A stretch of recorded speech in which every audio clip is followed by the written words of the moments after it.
Our story starts long before Naruto has any sense of responsibility or duty to his village, but rather, he's still a kid playing pranks, just like we know him in canon. He's loud, impulsive, unfocused, and everyone hates him for it. He keeps drawing on monuments, including the Hokage, which everyone sees as almost sacred. He switches labels in classroom supplies, and overall is just a prankster, which, no one wants to associate, neither his age nor the adults. So he always gets scolded from his teachers, from those around him, from anyone else, even Hiruzen. Goes from anywhere from mild scolding to sometimes people being really mean and borderline abusive.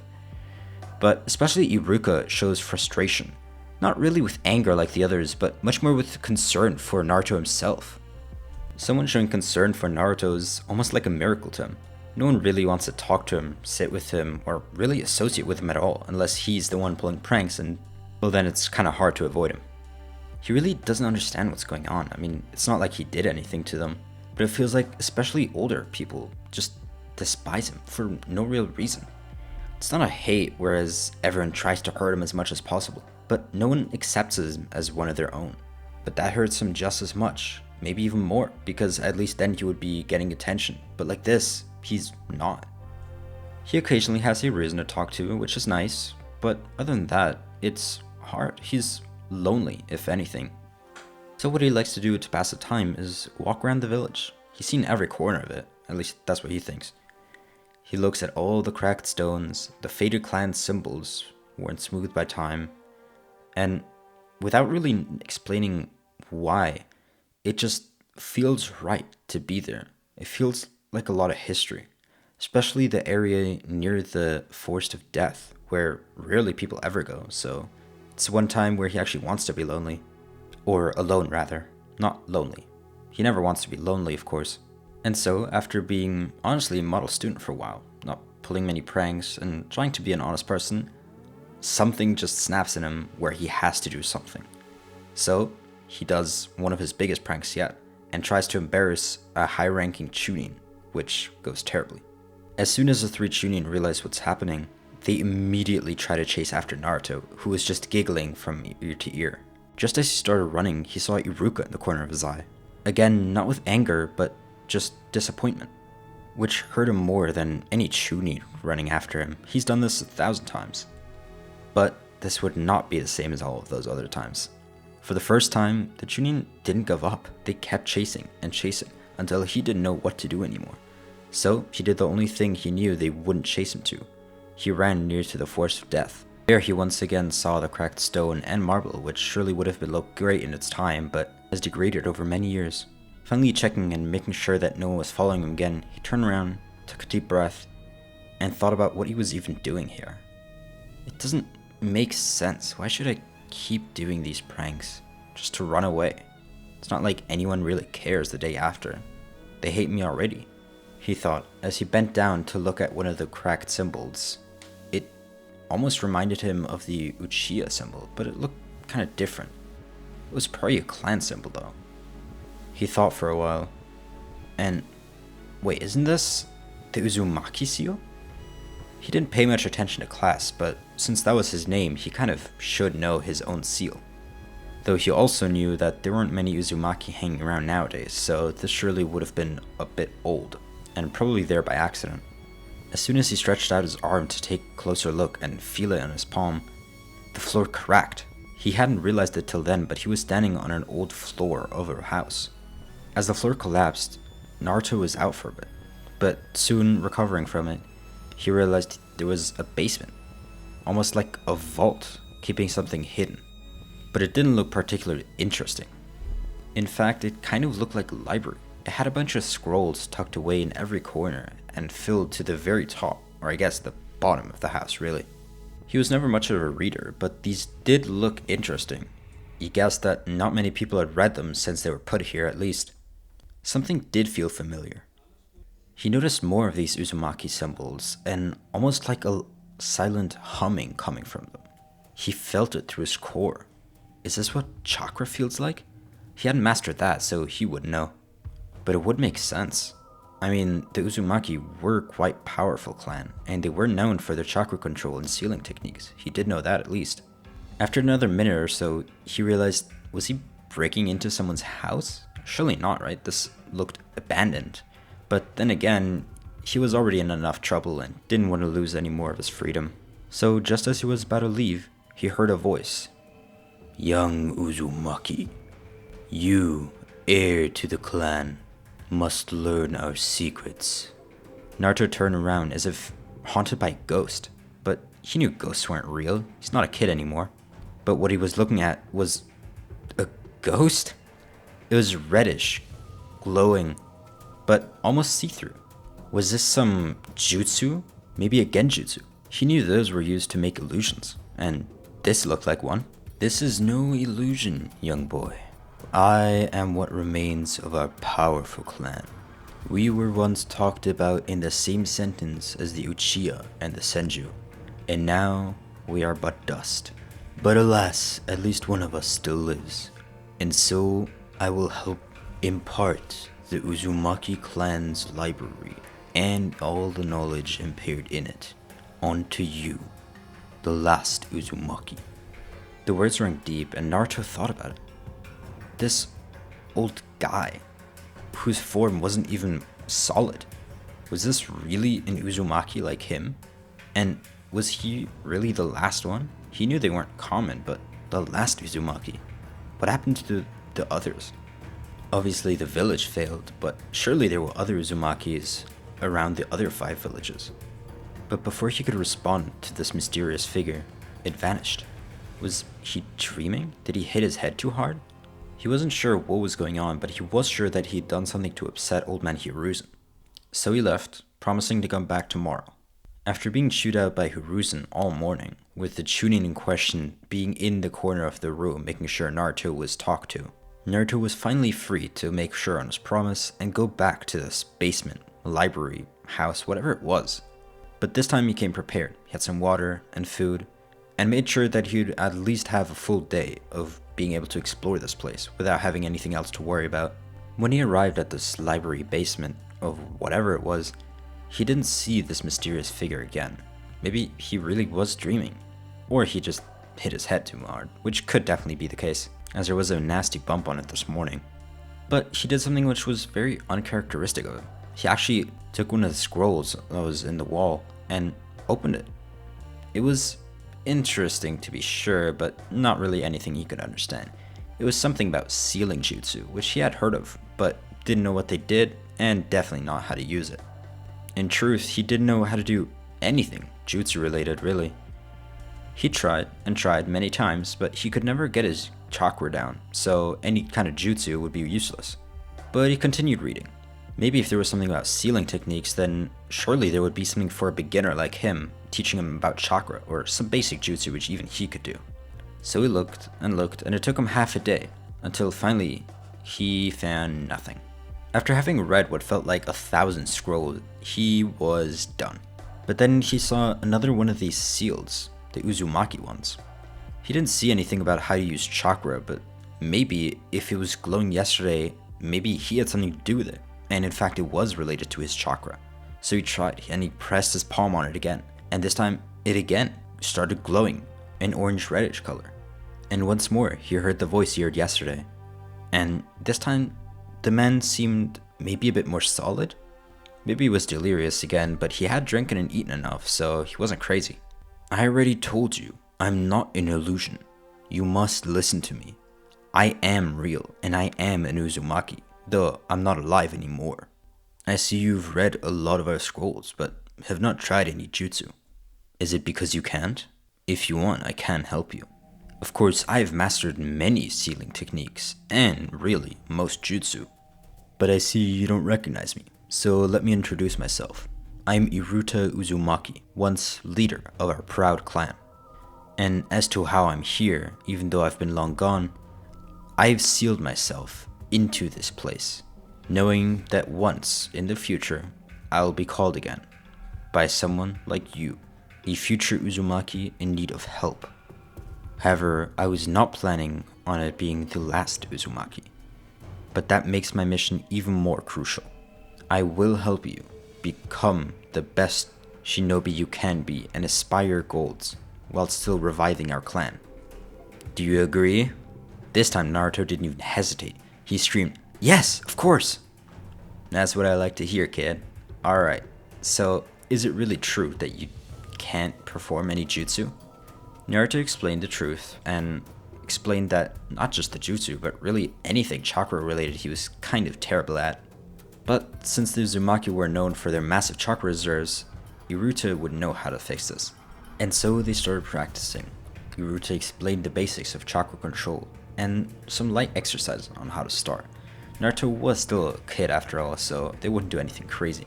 But he started to improve, his physicality for sure, but he was starting to be able to use some of his chakra. But there was still a big issue, which Iruta noted. The nine-tailed fox resides inside Naruto. He didn't know, but it was enlightening. Is this why everyone dislikes him?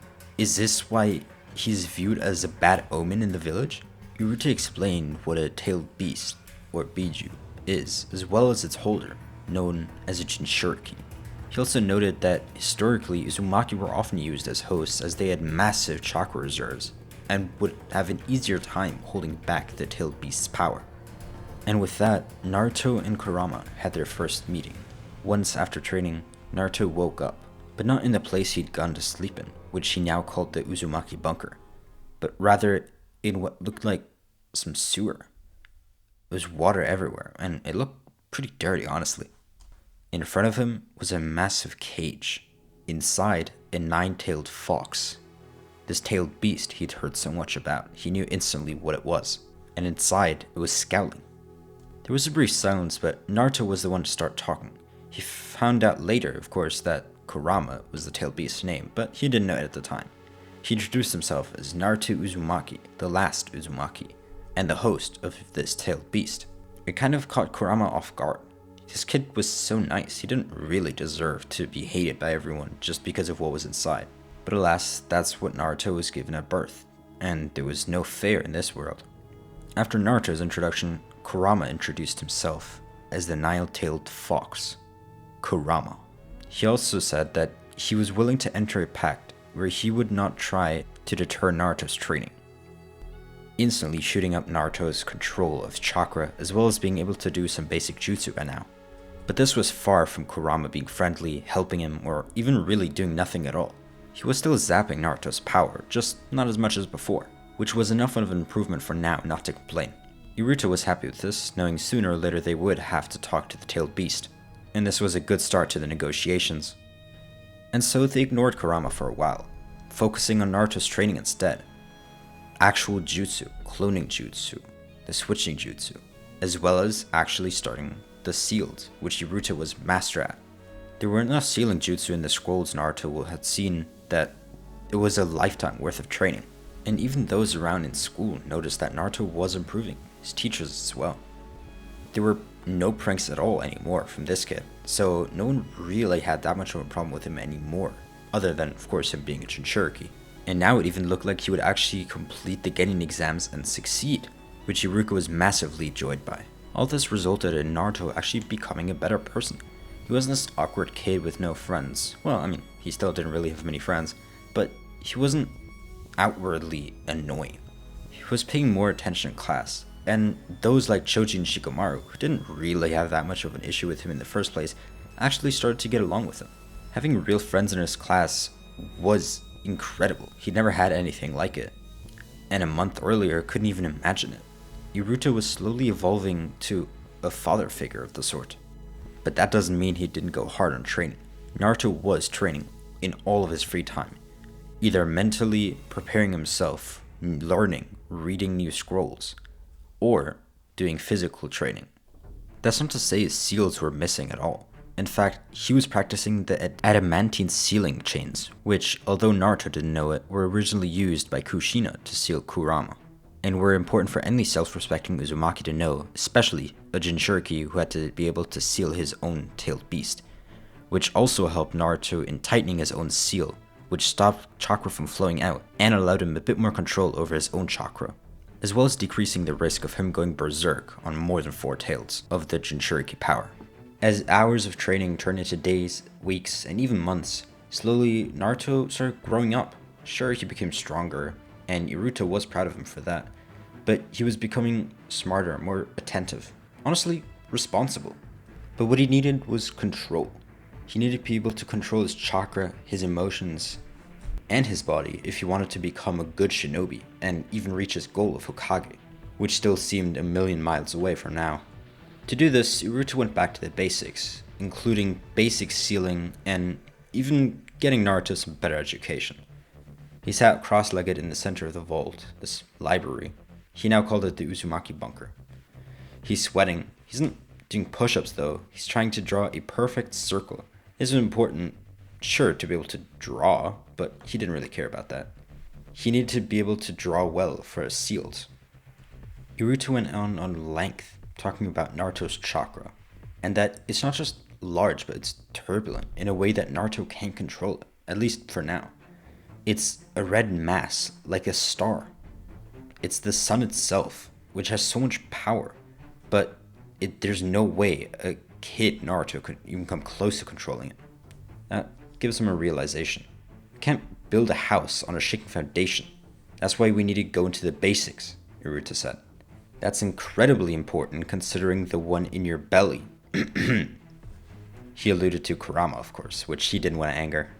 Naruto also helped Naruto with some meditation and peace of mind, really being able to control himself, even in stressful situations, which again was mostly due to him being a Jinchuriki, and if everything's got out of hand, Naruto knew from his days that could get out of hand really badly and hurt those around him. This went on for quite a while, Naruto improving, Naruto being more and more proud of him, and those around him noticing that Naruto really was improving.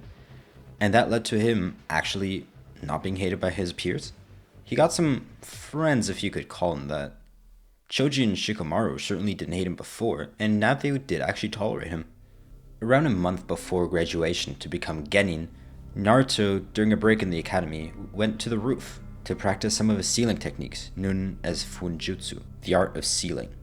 Whilst Naruto was on the roof practicing, Choji and Shikamaru went up. Not to go to Naruto, of course, but they were just chilling.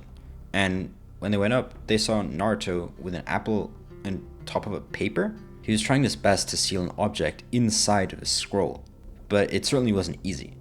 Choji is kind of amazed, he finds it cool, but Shikamaru doesn't care that much, or at least he doesn't show it, and immediately goes for a nap near the railing. Choji explains how his dad actually uses sealing techniques to store food, as his family eats a lot according to him. He explains this whilst eating a bag of chips, so he's probably not lying. But Shikamaru still has some questions. How are you practicing these if you keep failing at regular clone jutsu, or even, the written exam for the academy? I mean, you are getting better, but you're still failing, dude. I don't know, I am getting better as you said, but stuff like history is not my thing, man. I'm better at solving puzzles, like this jutsu, for example. I read about it in some scroll, he said, just so no one gets suspicious.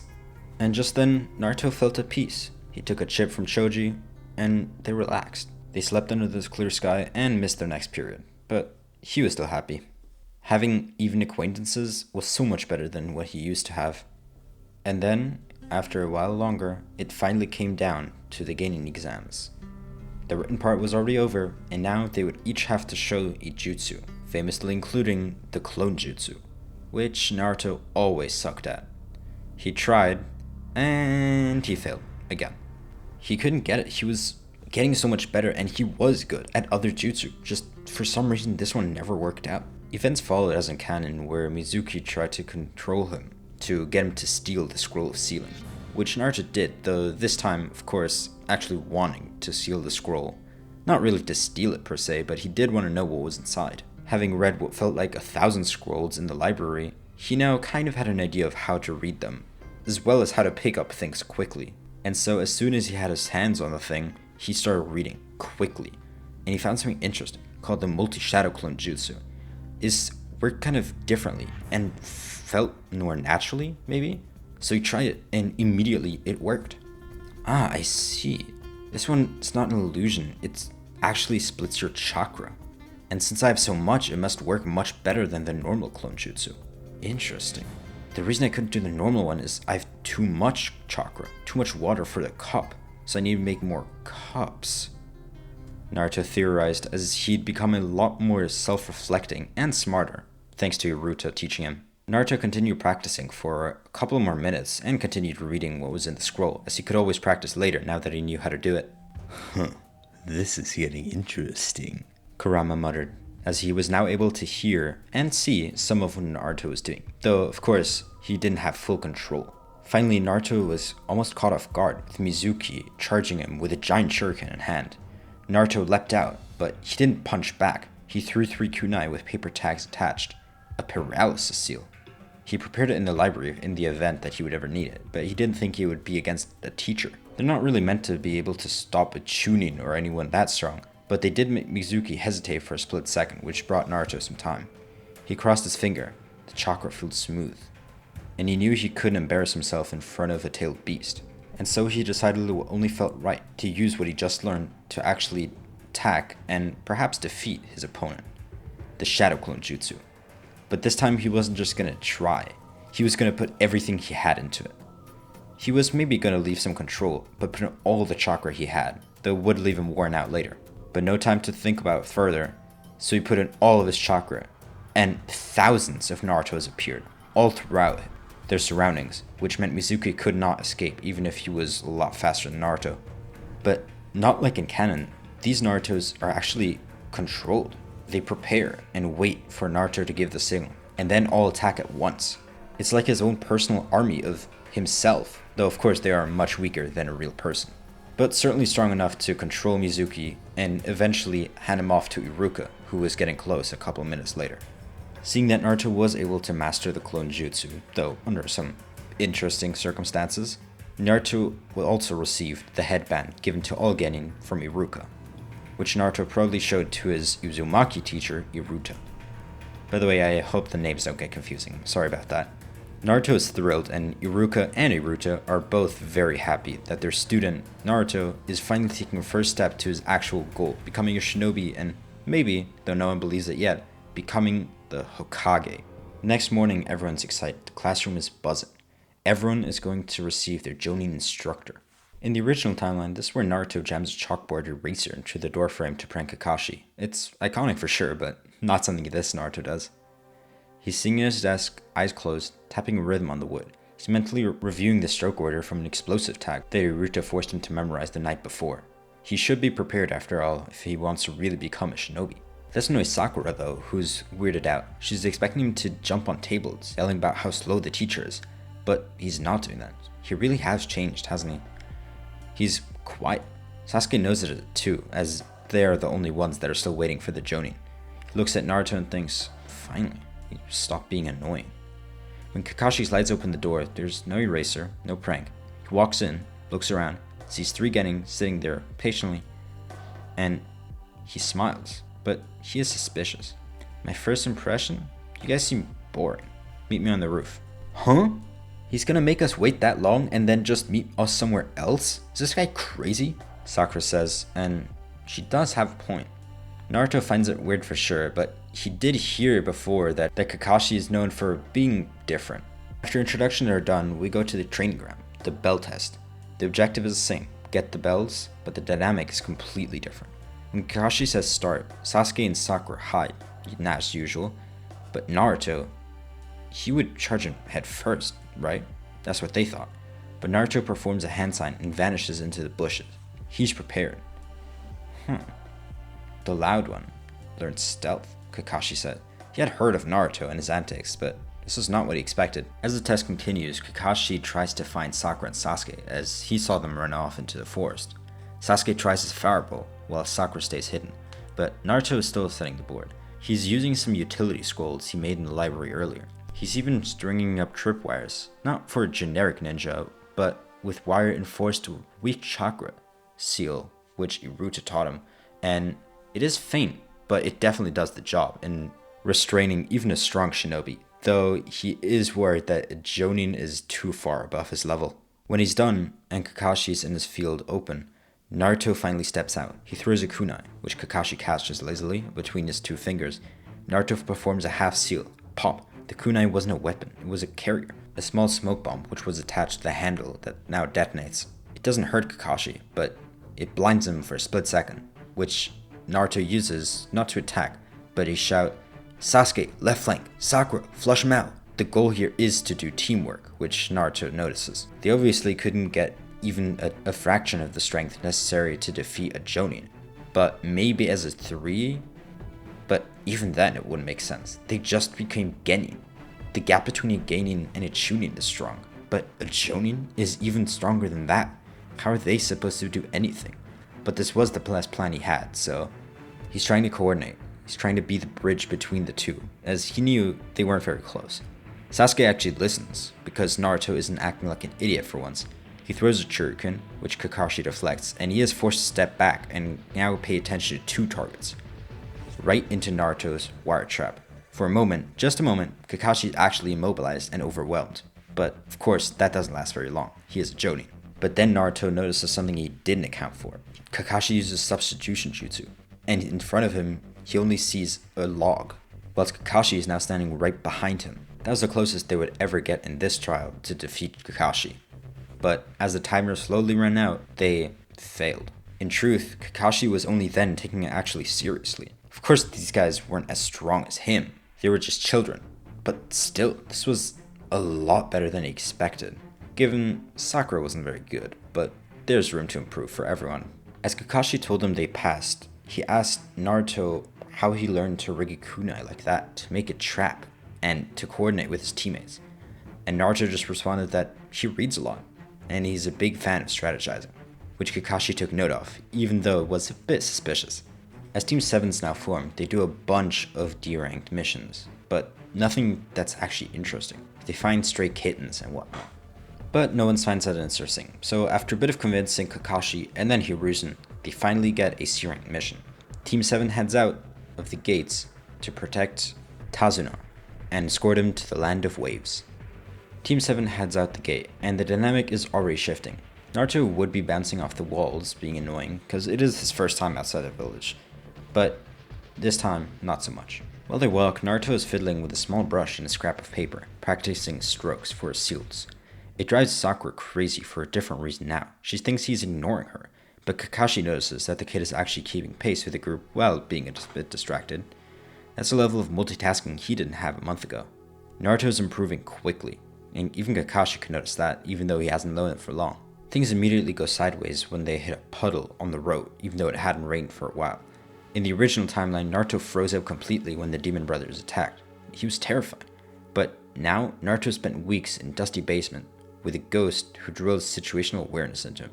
Naruto taught him that sealing is about preparation, about noticing when the environment just feels wrong, and when you should be extra aware.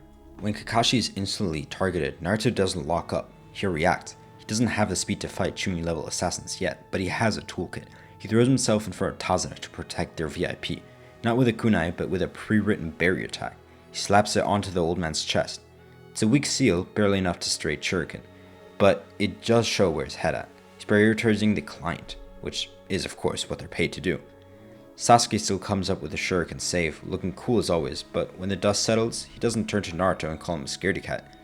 He looks at the tag on Tazuna's chest and gives Naruto a nod, mutual respect, which starts a everlasting friendship between the two, which for now is just respect, but later it grows to be much more. However, this would not be their only fighting in this trip. The real test is Zabuza. When Kakashi gets trapped in the water prison, the panic sets in. How are they going to defeat this guy if he was able to defeat their Jonin instructor? Naruto forced himself to breathe.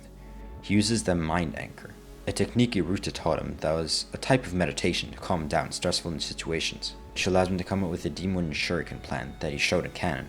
When Sasuke throws the giant shuriken, Naruto transforms into the second blade. He's holding a flash tag he prepared at the library. As soon as Zabuza catches it, Naruto doesn't just poof back into existence, he detonates the tag. A blinding flare erupts right into Zabuza's face, blinding him for a while.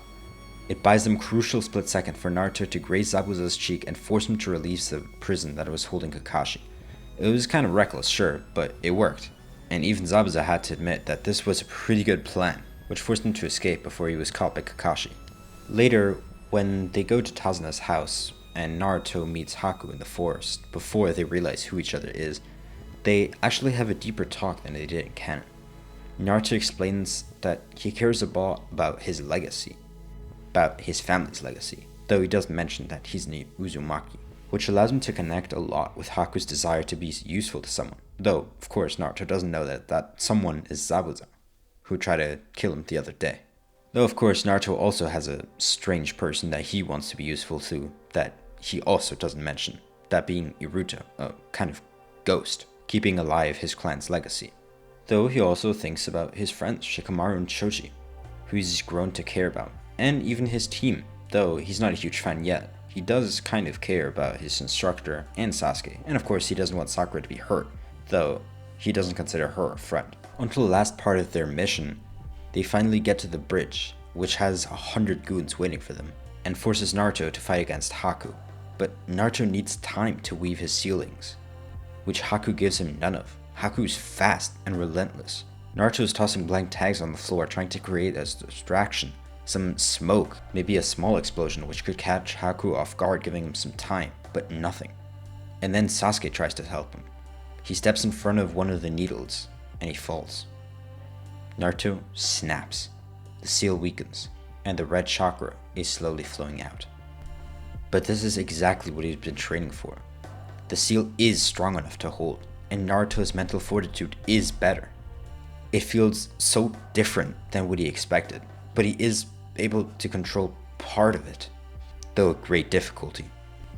He does start to grow fox-like features, and there is red chakra around him, but he isn't completely out of control. Kurama is actually giving Naruto some power out of curiosity, seeing how much control Naruto truly has over such power. But Naruto grips it with terrifying clarity. He is furious, but he's not going to go out of control. He knows that would only make things worse. He doesn't flail around.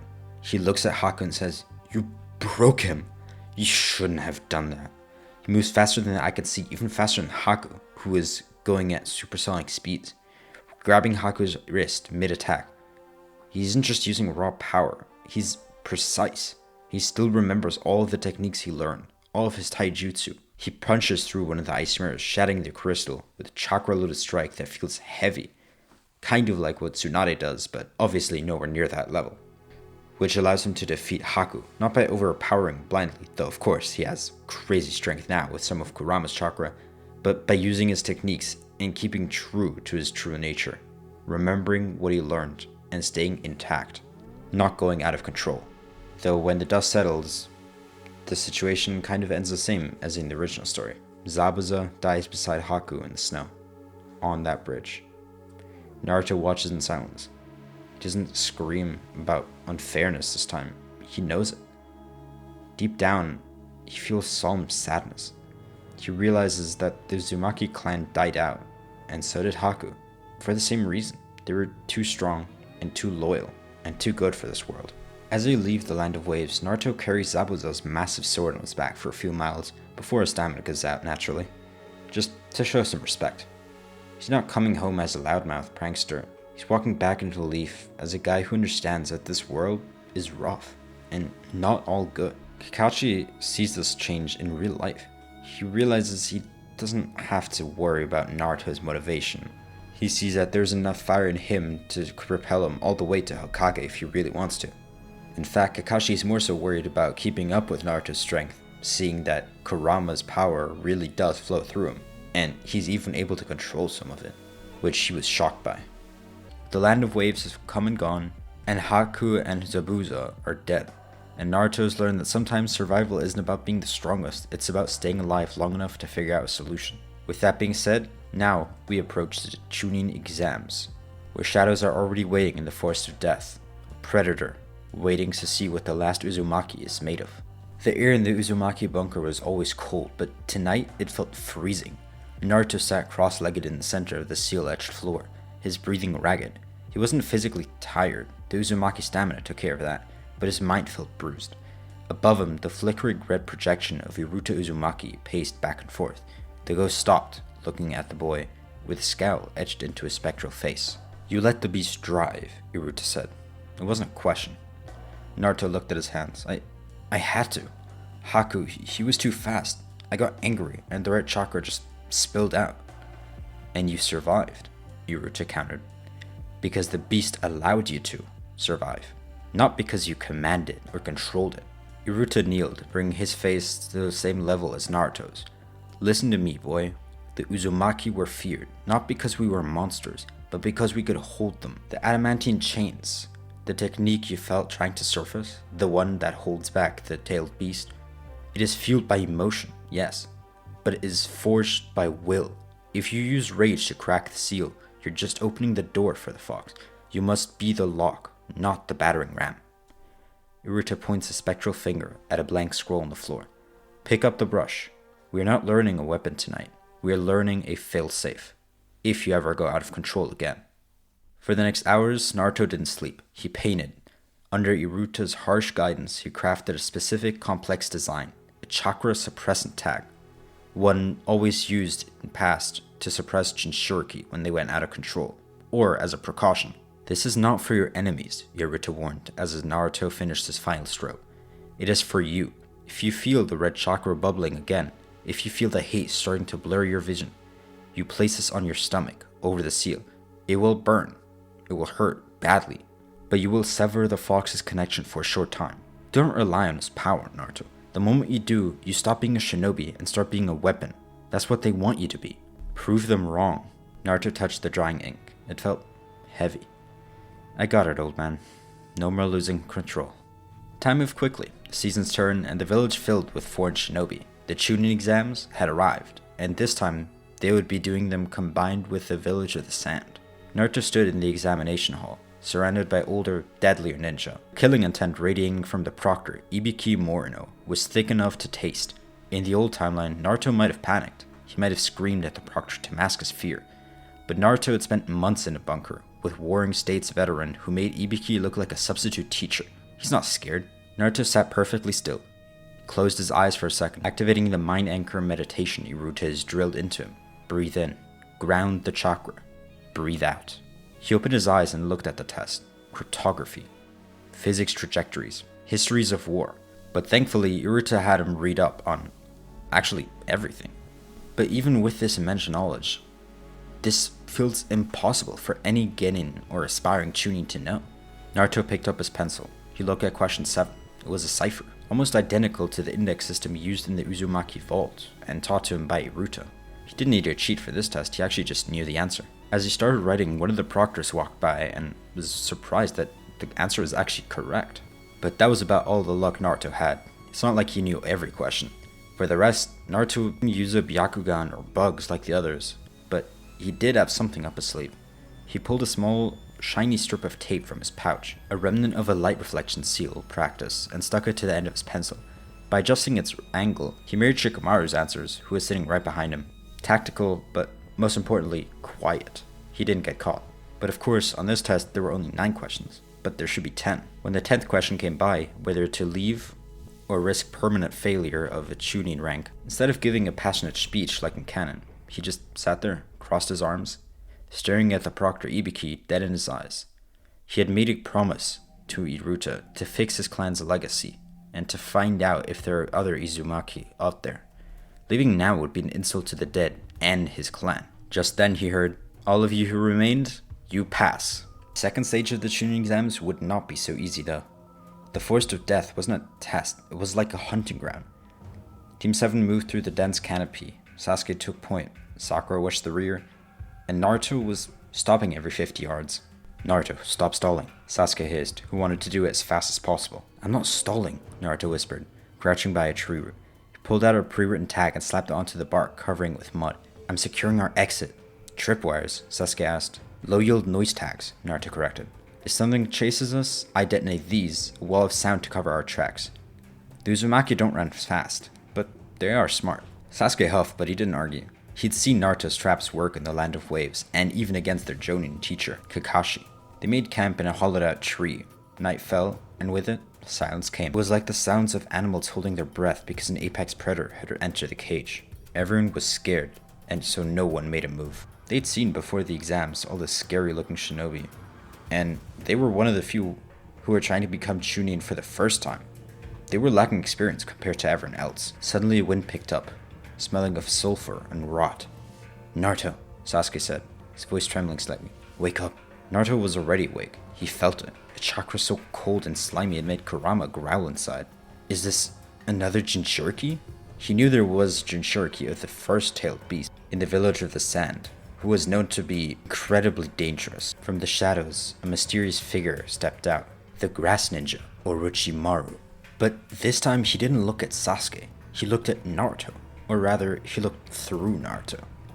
My, the grass ninja hissed, his tongue darting out. The red dust still lingers in the leaf. I can smell the old ink on you, boy.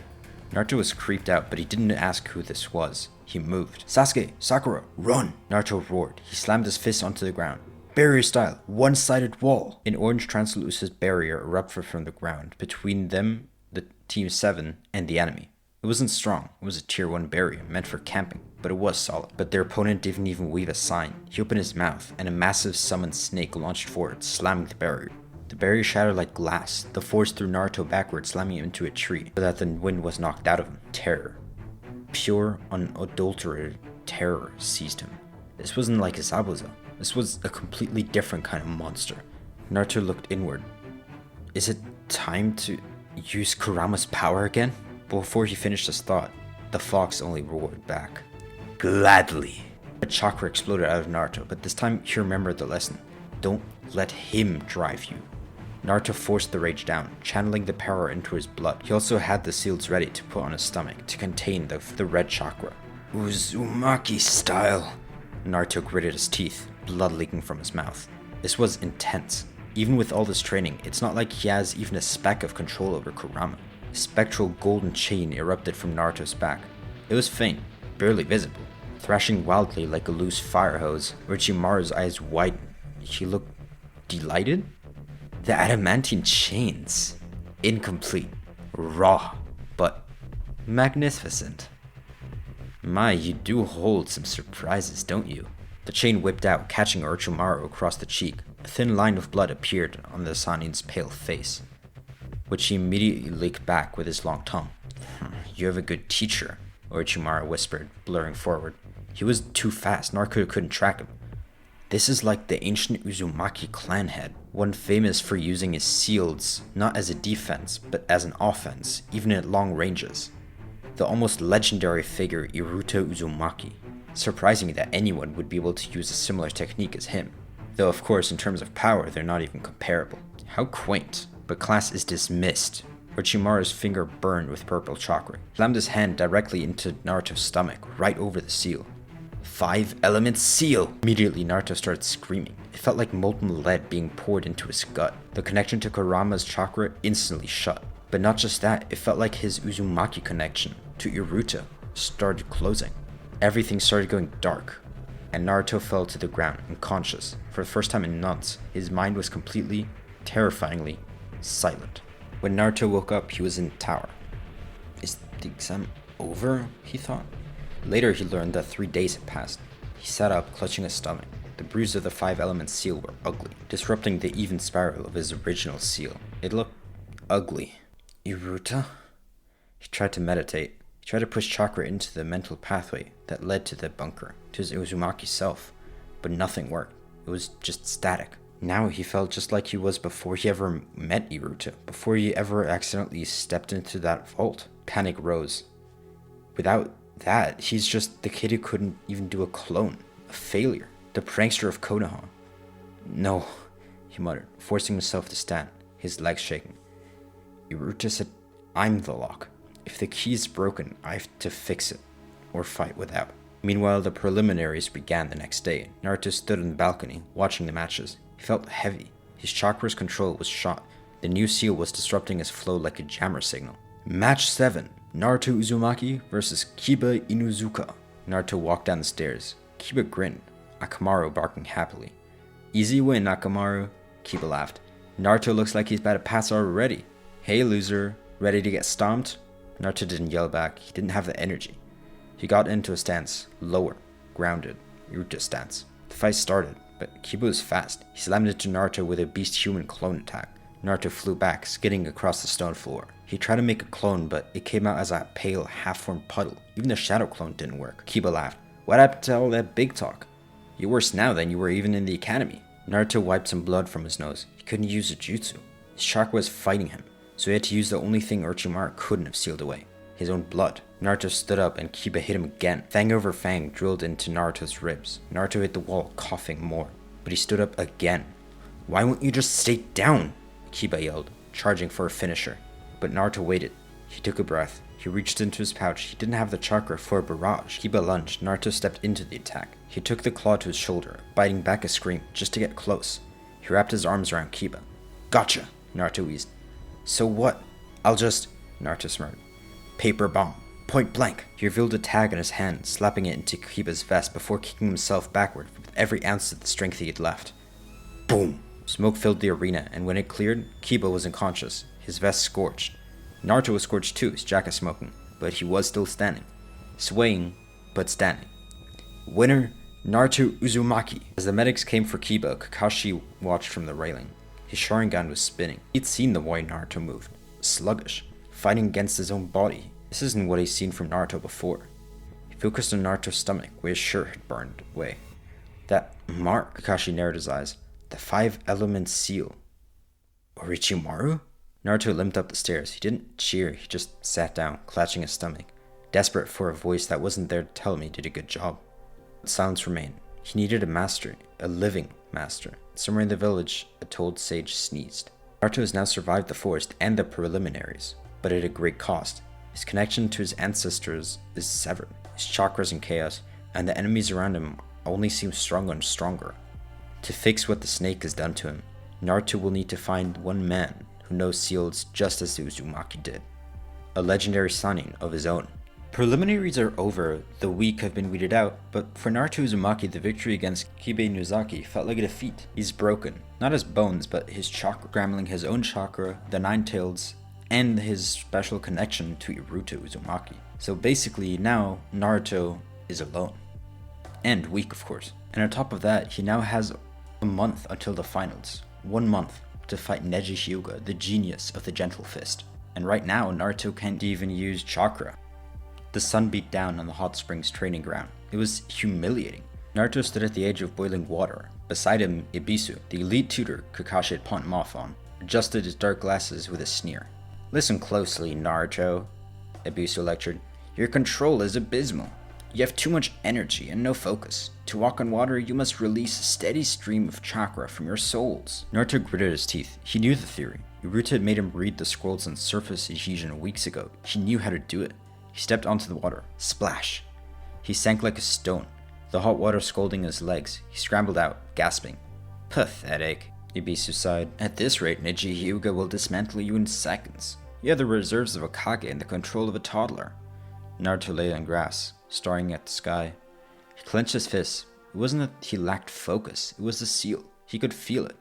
The purple bruises on his stomach burning hot, creating a chaotic static in his veins. Every time he tried to mold chakra, it felt like he was trying to drink through a crushed straw. He reached for his pouch. He was out of pre-made seals. He'd used his last suppression tag against Kiba. "I need Naruto," Naruto whispered to himself. "I can't fix this alone." Bisu snapped. "Who are you talking to? Stop muttering and try again." Naruto was about to yell back when he saw something strange. A man with massive mane of white hair was crouched by the women's bathhouse wall, giggling. But Naruto didn't care about the peeping. His eyes locked onto something else. The man was carrying around a massive scroll on his back, and on the edge of the scroll, Naruto recognized the handwriting. Fuinjutsu, high-level sealing script. Naruto scrambled. He didn't scream pervert, though maybe he should have. He ran at the man, desperate. "Hey, you!" Naruto yelled. The man, Jiraiya, spun around, striking a weird pose. "Silence! You're in the presence of the great Toad Sage, the Sannin of Mount Myoboku. You're a seal master?" Naruto interrupted, pointing at the scroll. Jiraiya blinked, dropping the pose. "Huh?" "The script on your scroll," Naruto said, breathless. "It's a containment matrix, right? Like the one used for summoning contracts?" Jiraiya's playful expression vanished for a split second, replaced by a sharp, calculating look. He studied the boy. He saw the boy's hair. It seemed yellow, but starting to grow darker. Like a light orange, maybe? Was this him becoming more of an Uzumaki than an Namikaze? He wondered. He saw his desperate eyes, and the chaotic chakra leaking off him. "You've got a sharp eye, kid," Naruto grunted. "Most people just call me a pervert, but what's it to you?" Naruto lifted his shirt without hesitation. "Fix it, please." Jiraiya looked down. His eyes widened. he saw the intricate spiraling 8 trigram seal Minato had placed, and over it, the jagged, ugly purple bruises of an odd-numbered seal. The 5 elements seal, Jiraiya murmured. Could it be Orochimaru? That snake, he really did a number on you. Jiraiya didn't ask further questions. He saw a seal that was choking the life out of this boy, and he acted. Stand still, Jiraiya ordered. His fingertips lit blue with chakra. He slammed his hand into Naruto's gut. 5 elements, unseal. Snap. Naruto gasped.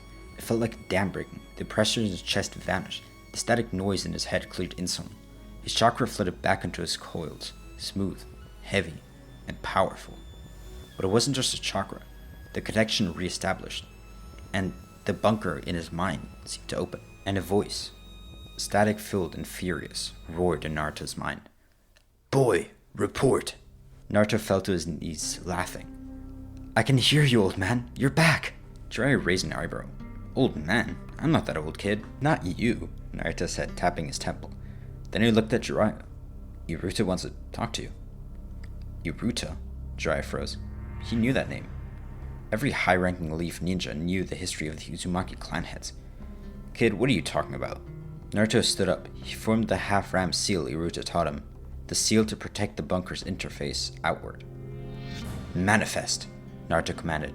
This was a move Iruta taught him so that even when he wasn't able to physically go to the Uzumaki bunker, he would still have Iruta as a mentor wherever he needed him. Red chakra leaked from Naruto's seal, pooling in the air. It formed the flickering, ghostly upper body of Iruta Uzumaki. Jiraiya stepped back, his hands instinctively going to a kunai. Jiraiya of the Sannin, Iruta's voice graveled out, echoing, not from a mouth, but from the chakra itself. You look old. Minato was a child the last time I checked the logs. Jiraiya stared, his mouth slightly open. A chakra imprint? A sentient one. This is lost Uzumaki tech. This was a secret jutsu only taught to powerful Uzumaki, and lost when the land they inhibited disappeared forever. I am dead, Iruta scoffed, and you, Toad Sage, have been neglecting this Jinchuriki. Why is the boy fighting with this snake, with a level 1 barrier seal?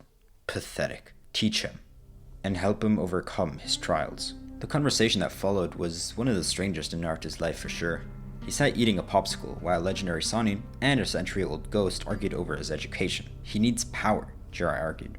The Chunin exams are in a month. He's fighting a Hyuga. He needs to learn to summon to counter the Gentle Fist's range. He needs control, Iruta countered. Summoning is crude. He needs to manage the adamantine chains to suppress the beast, if he were ever to go berserk. And if he gains some control, he can use the tailed beast's power, without risking his or anyone else's life. He can't use the adamantine chain if his chakra is shut down by Neji, Jiraiya shouted. The Hyuga will close his chakra points. Naruto needs a massive external chakra source, a summon, to override the blockage. There was a silence. The ghost and the sage stared at each other. Iruta crossed the spectral arms. Fine, but no toads. Excuse me? Jiraiya was offended. Toads are loud, clumsy. An Uzumaki fights with elegance, Iruta countered. An Uzumaki fights with whatever keeps them alive, Jiraiya snapped. He turned to Naruto. Kid, you're signing the Toad contract. It's the only summon I have that can brawl with a tailed beast if things go wrong. And frankly, you need a tank to stop yourself from getting hurt. Naruto looked at the red ghost. His master? Or former master now, maybe? The sage is correct, Iruta admitted, looking pained. He cannot truly master these chains, even though he was able to use them once, barely. Not enough to stop a Gentle Fist user. You need power. As the training began, Naruto would find one thing out very quickly. This would be hell. Jiraiya handled the day shift, exhausting physical conditioning and chakra molding to summon bigger and bigger tadpoles. Iruta handled the night shift, mental meditation, studying the anatomy of the Hyuga clan and learning how to construct a break seal to snap out of genjutsu or paralysis, which Neji would definitely try. 3 weeks passed and Naruto was exhausted. He could summon a toad the size of a dog by now, but nothing big enough to crush a defense like Neji's rotation. It's not enough, Jiraiya said on the final day before the exams. He stood with Naruto at the edge of a deep ravine. I'm trying, Privy Sage, Naruto yelled, but the big toads won't answer. My chakra flickers when I try to pull that much. That's because you're scared, Jiraiya said seriously. You're scared of the fox inside of you. Iruta taught you to suppress it, to lock it away, but today you need to knock on its door. You need to use it. It's part of you, and that won't change. So learn how to be a part of it too. Iruta says that's really dangerous, Naruto argued. Iruta's a shield. I am your spear. To beat Neji, you need both. Without saying anything else, Jiraiya grabbed Naruto by the collar. Forgive me, Iruta, Jiraiya muttered, and he threw Naruto off the cliff. Naruto fell. The wind roared in his ears. He panicked. He tried to grab the wall, but it was too far, and he was going too fast. I'm gonna die. Boy, Iruta's voice screamed in his head. Do not suppress it. The sage is right. Demand the rent, now. Naruto closed his eyes. He plunged into his mindscape. That wet prison cell. He stood before the cage. Kurama was sleeping, not even bothered. Hey! Fox, wake up! If I die, you drown. The giant eye opened. You want my power again, kid? After you and the ghost tried so hard to silence me. I'm not asking, Naruto yelled, holding out his hand. Give it to me, or we both hit the rocks. Kurama grinned. It was wicked. A hateful grin. Fine. Show me what you can do. Red chakra flooded the system. In the real world, Jiraiya watched Anka sleep. Come on, kid. Suddenly a massive plume of smoke erupted from the bottom of the ravine. A giant web of cracks appeared on the canyon walls. From the smoke, a massive red toad, Gamabunta, rose up, clinging to the walls with a knife the size of a building, and atop of his head, panting, eyes red with slit pupils, stood Naruto. Summoning jutsu, Naruto wheezed. Complete. Naruto has found a second teacher, regained his chakra, and unlocked a weapon of mass destruction that he would use in his Chunin exams to follow. But raw power is only half the battle. Neji is waiting, and in the stands of the Chunin exam finals, the snake would be watching, waiting to see if his seal held. But at least that month of hell was now over. The 5-element seal had been shattered, and his connection to his ghost master Iruta had been restored, as well as now he was maybe on good terms with the tailed beast? Who knew? A lot was going through his head as Naruto walked into the center of the arena, the sunlight blinding him. None of the training guaranteed his victory. Now it was up to his own grit. The stadium was a cauldron of noise. Thousands of villagers, nobles, and other shinobi screamed. And standing across from Naruto, looking as calm as ever, was Neji Hyuga, the genius who believed that destiny was a cage and Naruto was a rat trapped inside it. As the proctor dropped his hand, the world narrowed to a single point. Neji didn't rush though. He slid into a gentle fist stance, calm as ever. His Byakugan veins bulging, mapping out every inch of Naruto's chaotic chakra network, looking for weaknesses. And of course, he started his own little speech about fate and the inevitability of failure. Now, the whole arena was silent, except for, well, Neji kept talking. In the past, Naruto might have screamed back, but now he was determined to use his fists to talk. Naruto threw a smoke bomb. Gray ash exploded across the arena floor. Naruto dove into the haze, his heart hammering. He knew he couldn't beat a Hyuga in hand-to-hand combat. That was out of the question. Not yet, at least. He needed to be smarter, so he laid some traps whilst the smoke was still clearing. Small pressure seals, hidden in the dirt. But Neji was a prodigy for a reason, and especially with his Byakugan, it would be hard to trick him. 8 trigrams, 64 palms, Neji said. The voice came from everywhere and nowhere. Neji cut through the smoke like a phantom. Before Naruto could react, the strikes began. 2 palms, 4, 8. They weren't punches, they were surgical shutdowns. And he felt his body decreasing in strength by the second. His arms started going numb. The chakra Iruta had helped him cultivate was being walled off, point by point.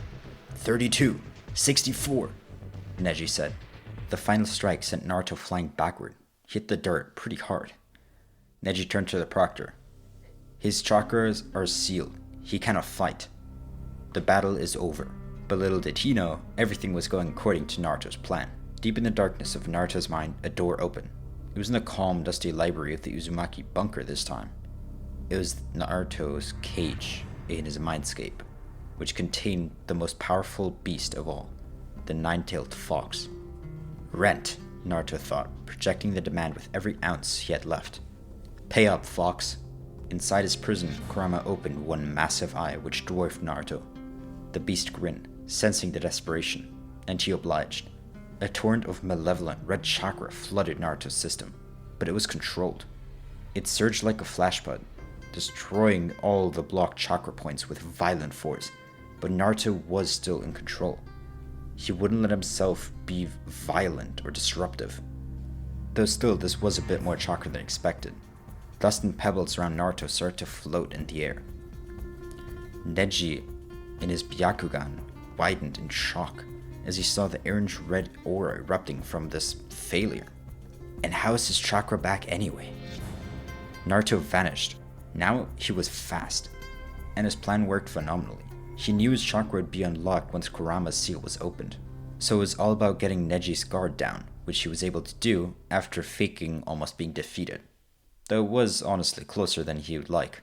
But now he was too fast for even Neji to keep up. He closed the gap in a heartbeat, the red chakra trailing behind him. Neji panicked, but stuck to his roots. He started rotating, his chakra exploding from his own body too, and a blue dome of spinning energy materialized, running against Naruto's charge. But Naruto wouldn't be stopped that easily. He didn't try to go around, he slammed his chakra right into it, and his red chakra-infused fist clashed with Neji's blue, grinding like a buzzsaw against the metal. The impact shook the stadium walls. Boom! An explosion rocked the arena floor, smoke billowed out, thick and choking. When it cleared, there were 2 craters. Neji crawled out of one, battered and exhausted. His absolute defense shattered. He looked across the arena to the other crater, but it was empty. Neji staggered to his feet, smirking. I still win. He's gone. But he'd forgotten who he was fighting. He was fighting an Uzumaki, and when you hit a wall you can't break, you go under. The earth beneath Neji started crumbling. Naruto erupted from the ground, his fist connecting squarely with Neji's jaw in a brutal uppercut. He knew one strike alone wasn't going to be enough, but this one definitely was. The genius of the Hyuga clan hit the ground and didn't get it back up this time. The sounds in the arena stretched for a long, agonizing second before the proctor raised his hand. Winner! Naruto Uzumaki! The cheers were deafening, and it was kind of addicting. Naruto raised his fist to the sky, panting, the red chakra receding. And for the first time, they weren't cheering for a prank, they were cheering for him, for his moment of triumph. Naruto was looking up at the stands, waving to Kakashi, when he saw it, white feathers drifting from the sky like snow. It was beautiful, but he knew this wasn't normal. As soon as they passed people's faces, they immediately slumped over in their seats, falling into a deep, unnatural sleep. Genjutsu!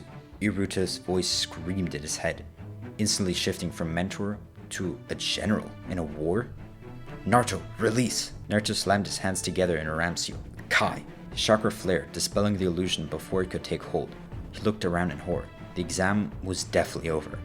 But this was a real battle, without a proctor to protect him if he would fail this time. Sound and Sand shinobi were shedding their disguises and scents, drawing weapons on the sleeping civilians. An explosion tore through the Kage's viewing box, and a purple barrier erected itself high above the chaos. Kakashi landed beside him, his Anbu vest sprayed with enemy's blood. Naruto, Sakura, wake Shikamaru, we have a mission. Mission? Naruto asked, his voice shaking lightly. Sasuke went after Gaara. The invasion is a distraction, the real threat is a sand boy. He's a Jinchuriki, Naruto. He's unstable. It's your job to get him. Kakashi was putting a lot of his faith in Naruto, but he would have a team, so it's not all lost. Naruto nodded. The fear was there, but so was the training. He grabbed Sakura, shaking her awake, then sprinted to Shikamaru, who was pretending to sleep, though just to avoid a fight. Get up, lazy, we're moving. Troublesome, Shikamaru groaned, opening his eyes. Such a drag. I suppose I don't have a choice. Pakun will track them, Kakashi ordered, summoning his pug. Don't engage the enemy unless you have to. Retrieve Sasuke, stop Gaara. That's it. Go! The 3 Genin and the dog launched themselves out of the arena, leaving the burning village behind them. They moved into the forest. The trees blurred into a tunnel of green, but they weren't fast enough. We're being followed, Shikamaru said. 8 signatures. Chunin level. They're closing in. They stopped on a thick branch. The enemy was too fast. If they kept running, they'd be caught from behind and slaughtered. Somebody had to stay and distract them, while the other left. Go. As Shikamaru turned around, he looked tired, but his eyes were sharp. I can hold them with shadow possession, at least for a few minutes. I'm the only one who can buy you time. Shikamaru, Naruto started. Just go, Naruto. Beat the bad guy, let me handle these pawns, and you be the big hero. I don't want all the fame anyways. Naruto didn't waste time arguing. He tossed Shikamaru a scroll from his vest, a pre-prepared seal. When Naruto had made him write 100 times, exploding text, high yield. Don't die, you lazy jerk. Dying would be such a drag, Shikamaru smirked. Naruto and Sakura pushed on, diving deeper into the forest. The air grew heavy, thick, with killing intent that tasted like iron and sand. It felt familiar, like the bunker on a bad day, but wilder, uncontrolled. Naruto, Sakura whispered, "What's that feeling?" "It's Gaara. The seal is breaking on the tailed beast." Naruto and Sakura continued running, and suddenly they burst into a clearing, and the sight froze them in their tracks. Sasuke was there, but he was on his knees, clutching his neck as black markings of the curse mark spread across his skin like an infection, and looming over him was Gaara. But it wasn't the boy from the exam. Half his body was gone, consumed by monstrous bulging sand that formed a claw and a chaotic yellow eye. The one-tailed Shukaku was waking up. Gaara raised a massive sand claw ready to crush Sasuke into paste. "Mother wants her blood," the monster shrieked. "Sasuke!" Sakura screamed. Naruto didn't think, he didn't even strategize, he just moved right into the action to protect his friend. He slammed into Sasuke, tackling him out of the way just as the sand claw pulverized the branch they were previously standing on. Pulled across the forest floor, debris raining down on them. Naruto scrambled up, dragging Sasuke with him. "Can you move?" "Shut up," Sasuke grimaced, his skin burning with the curse. "I can fight." "No, you can't," Naruto said bluntly. He looked at the monster in front of them. He didn't have the Rasengan like Jiraiya. He didn't have some special power. He didn't have the Chidori like Sasuke did after training the Kakashi for the month that Naruto was off with Jiraiya. And Naruto was scrambling in Naruto's head that a random standard seal wouldn't hold a tailed beast that's awake and rampaging through a city. He needed a tank, as his master Jiraiya said. Naruto bit his thumb, drawing some blood. He slammed his hand onto the ground. "Summoning Jutsu!" Smoke erupted, but as it cleared, Naruto's heart sank. He hadn't summoned the giant boss toad Gamabunta. He had summoned Gamakichi, a toad the size of a small dog. "Yo," Gamakichi waved. "You got snacks?" Gaara laughed, a screeching, inhuman sound that vibrated in Naruto's bones. "Is this your champion, Uzumaki? Is this your power?" The sand surged forward like a tidal wave. "Okay," Naruto said, grabbing the small toad and shoving it into his pocket. "Plan B." He looked at Sasuke. His blue eyes were flashing a tactical desperation that surprised Sasuke. "Sasuke," Naruto said, pulling out a brush and a blank scroll. "I'm gonna need 30 seconds. 30 seconds? Sasuke shouted, dodging a spike of sand. "For what?" "To write a suppression seal," Naruto said, clicking the ink cap off of his brush with his thumb. "I can't overpower him. I have to lock him back up." "You're gonna do calligraphy." Sasuke looked at him like he'd lost his mind. "In the middle of this boss fight?" Naruto smirked. Their sweat was pouring down his face. The ghost of the whirlwind guiding his hand now. "I'm an Uzumaki. It's what we do. Just don't let me die." The forest trembled under the weight of the one-tailed scream. Sasuke moved in a blur, dodging jagged spears of sand that erupted from the earth. But he was running in fumes, his movement sharp but desperate. The curse mark searing lines of fire across his neck. Every second he bought was paid for in blood. Behind him, Naruto knelt in the dirt. The world narrowed down to the tip of his brush. 10 seconds, Sasuke roared, deflecting a sand bullet with a kunai that chattered on impact. He was knocked backward, skidding through the mud, his chakra dangerously low. Naruto then looked up. His hand was a blur of ink and focus. The ghost in the vault stayed silent, letting the boy work. There wasn't time for instruction, it was time for execution. Naruto finished the final stroke, a harsh, angular kanji for stagnation, and slammed the scroll shut. "Die!" Gaara screeched. A massive arm of Shukaku swung down, a tsunami of compressed sand aimed directly at the kneeling Uzumaki. Sasuke screamed Naruto's name, due far away to intervene, but Naruto didn't dodge. He bit the scroll, holding it between his teeth, and slammed his hands together. "Shadow Clone Jutsu!" 4 more Narutos burst into existence. They didn't attack the monster though, they formed a human ladder. The real Naruto sprinted up their backs, launching himself into the air just as the sand crushed his clones into dust, stirred over the sweeping arm, staring directly into the manic, yellow eye of the beast. He grabbed the scroll from his mouth and unrolled it midair, chakra coating his hand. Uzumaki style, sand-biting seal. Naruto didn't even aim for Gaara's body, he aimed for the connection, the point where the sand monster fused with the boy. He slapped the paper onto the massive shoulder of Shukaku. Hiss. Thing glowed a violent blue. The seal activated, sending a shockwave disruption chakra through the sand. It wasn't strong enough to suppress the tailed beast forever, but it did exactly what Naruto wanted. It jammed the signal. The massive sand arm froze, twitching, the chakra connection shuttered, and the sand started falling to the floor. Gaara's human eye widened in confusion as his absolute defense faltered. This was the opening Naruto needed. He dropped from the air, channeling every ounce of his remaining red chakra into his forehead. Crack! The headbutt sounded like a gunshot. Naruto's forehead collided with Gaara's, shattering the sand armor and sending a shockwave through the Jinchuriki's skull. The monster screamed, dissolving into piles of harmless dirt as Gaara was knocked out cold. His hold on the transformation broke completely. Both boys fell to the forest floor. Sounds rushed back into the clearing, heavy and sudden. Sasuke stared, his chest heaving, the curse mark receding as the adrenaline crashed. He looked at the unconscious Gaara, then at Naruto, who was wiping ink and blood off his face. The dead last hadn't just survived, he had dismantled a nightmare with a paintbrush. He had defeated the tailed beast, Sasuke couldn't. How is he ever last in the academy? It's ridiculous. It feels like he's getting stronger by the week, or even by the day. But there wasn't time for celebration or confusion. The invasion ended as abruptly as it began. The death of the third Hokage, Hiruzen Sarutobi, rang out across the village like a funeral bell. Until, well, the actual funeral. The sound of rain replaced the sound of battle. Naruto stood at the funeral 2 days later, dressed in black. He didn't cry, but he looked at the Hokage's portrait, touched the seal on his stomach. He understood now. The old man had sacrificed himself to steal away Orochimaru's arms, crippling the enemy leader. It was the ultimate act of Fuinjutsu. He learned that after the battle, but it made him so proud that he ever considered Hiruzen a grandpa. He was a true shinobi, and a master of sealing techniques. We don't have time to mourn, kid. Naruto turned. Jiraiya stood behind him, looking unusually grim. The Sannin didn't offer a joke or a perverted comment as he might have usually. He placed a heavy hand on Naruto's shoulder. The power vacuum Hiruzen left behind, it's gonna attract sharks. We're leaving the village for now. Leaving? Naruto frowned. I have to rebuild. You have to stay alive. Jiraiya cut him off, his voice low. There's an organization moving in the shadows. They're hunting Jinchuriki, like you. And now the third Hokage is gone, they will come after you too. They packed light and left the village within the hour. The road was long and Jiraiya wasted no time. Your calligraphy is bad, Jiraiya said as they walked, kicking a stone down the dirt path. But that suppression seal you used on Gaara was sloppy. Takes too long. In a real high-speed fight, you're dead before you unscrew the ink cap.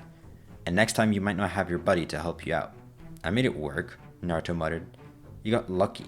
You need a finisher, something instant, something that doesn't require paper. Jiraiya held out his arms, chakra swirling in his palm, condensing, spinning, grinding until it formed a perfect, stable sphere of blue energy. The Rasengan, Jiraiya said, a jutsu created by the fourth Hokage.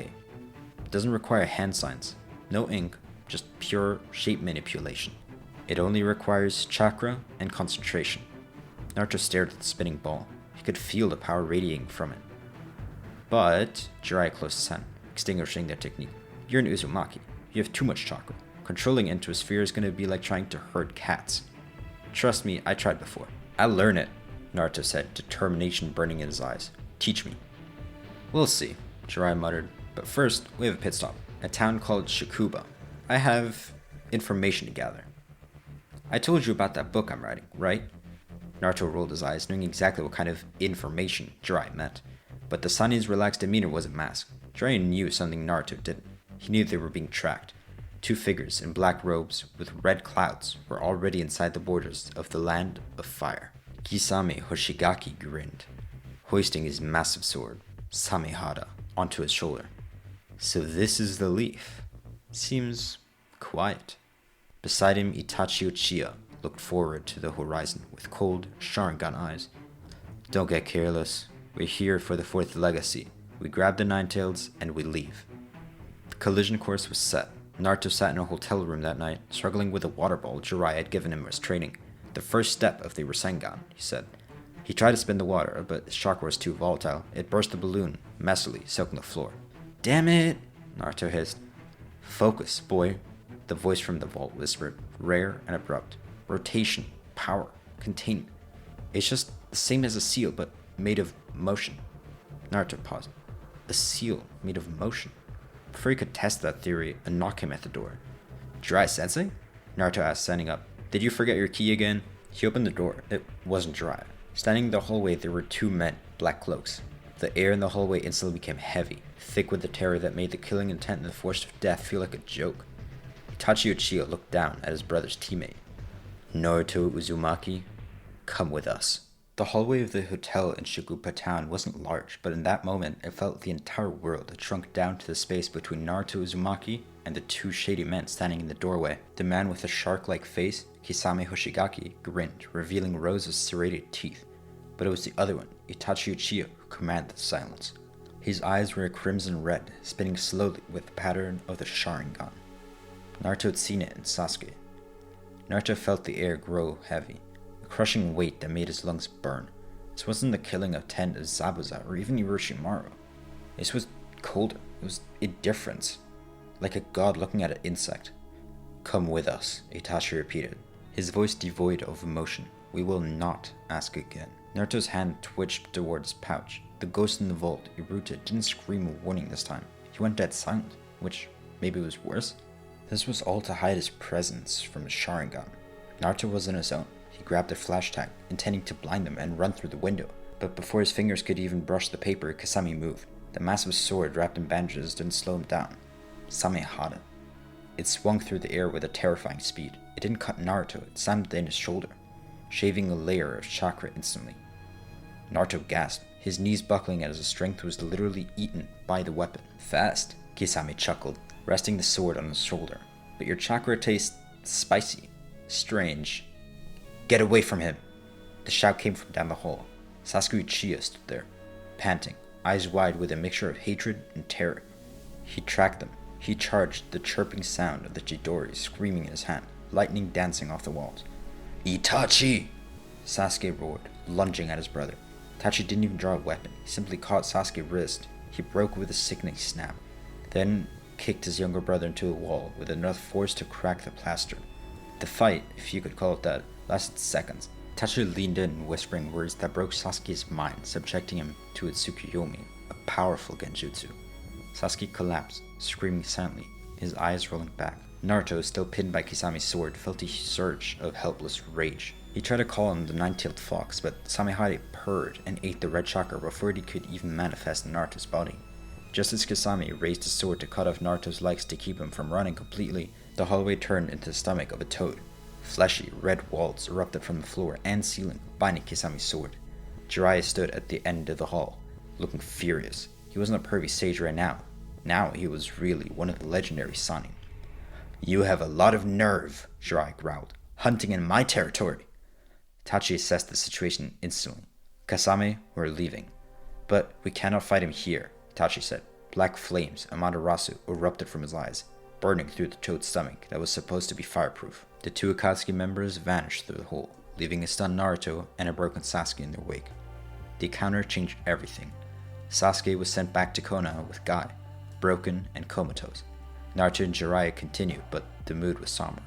Naruto realized that his tricks, his shields, and his basic tactics meant nothing against power of that magnitude. Against these Akatsuki, who were already out for him, he needed a finisher that Jiraiya was talking about. He needed real power. Eventually, they found Tsunade, the slug princess, in a gambling town, losing money as usual. But their reunion wasn't happy. Tsunade was bitter, drinking away the pain of the past, mocking the title of Hokage as a fool's dream. Naruto only then understood that their mission was to get her to become the new Hokage? How would that even make sense? Why not you, Jiraiya, or Kakashi? You're all powerful. Why her? She's not even part of the leaf. "Hold your tongue," Jiraiya said. It wasn't Naruto's place to question this decision. When she insulted the third sacrifice though, Naruto snapped. He challenged one of the legendary Sannin to a fight right there and then in the street. It was about as well as you'd expect, though Tsunade was a bit impressed that Naruto was a bit stronger than she expected. Though still, one blow was more than enough, flicking his forehead hard enough to send him flying. But when Naruto tried to use the incomplete Rasengan, the spinning water ball he'd struggled with, she paused. She saw the ghost of her grandfather, the first Hokage, and her little brother in the boy's eyes. And so she made a bet. 1 week. If Naruto could master the Rasengan, she would acknowledge him and give him her necklace, a priceless heirloom. If he failed, she kept his money and his dignity. The week that followed was again torture, as was almost every week with Jiraiya. Naruto stood in a clearing, his hands bleeding. He'd popped the water balloon, check. He'd popped the rubber ball, check. But the third step, containing the spinning chakra in a thin sphere without it exploding, it felt impossible. His Uzumaki chakra was too dense, too volatile. Every time he tried to contain it, it spiraled out of control. "Damn it!" Naruto yelled, punching a tree. "It's too wild, I can't do it." He sat down, exhausted, staring at the moon. He closed his eyes, drifting into the bunker in his mind. The ghost, Iruta, was sitting by the unrolled scrolls, looking thoughtful.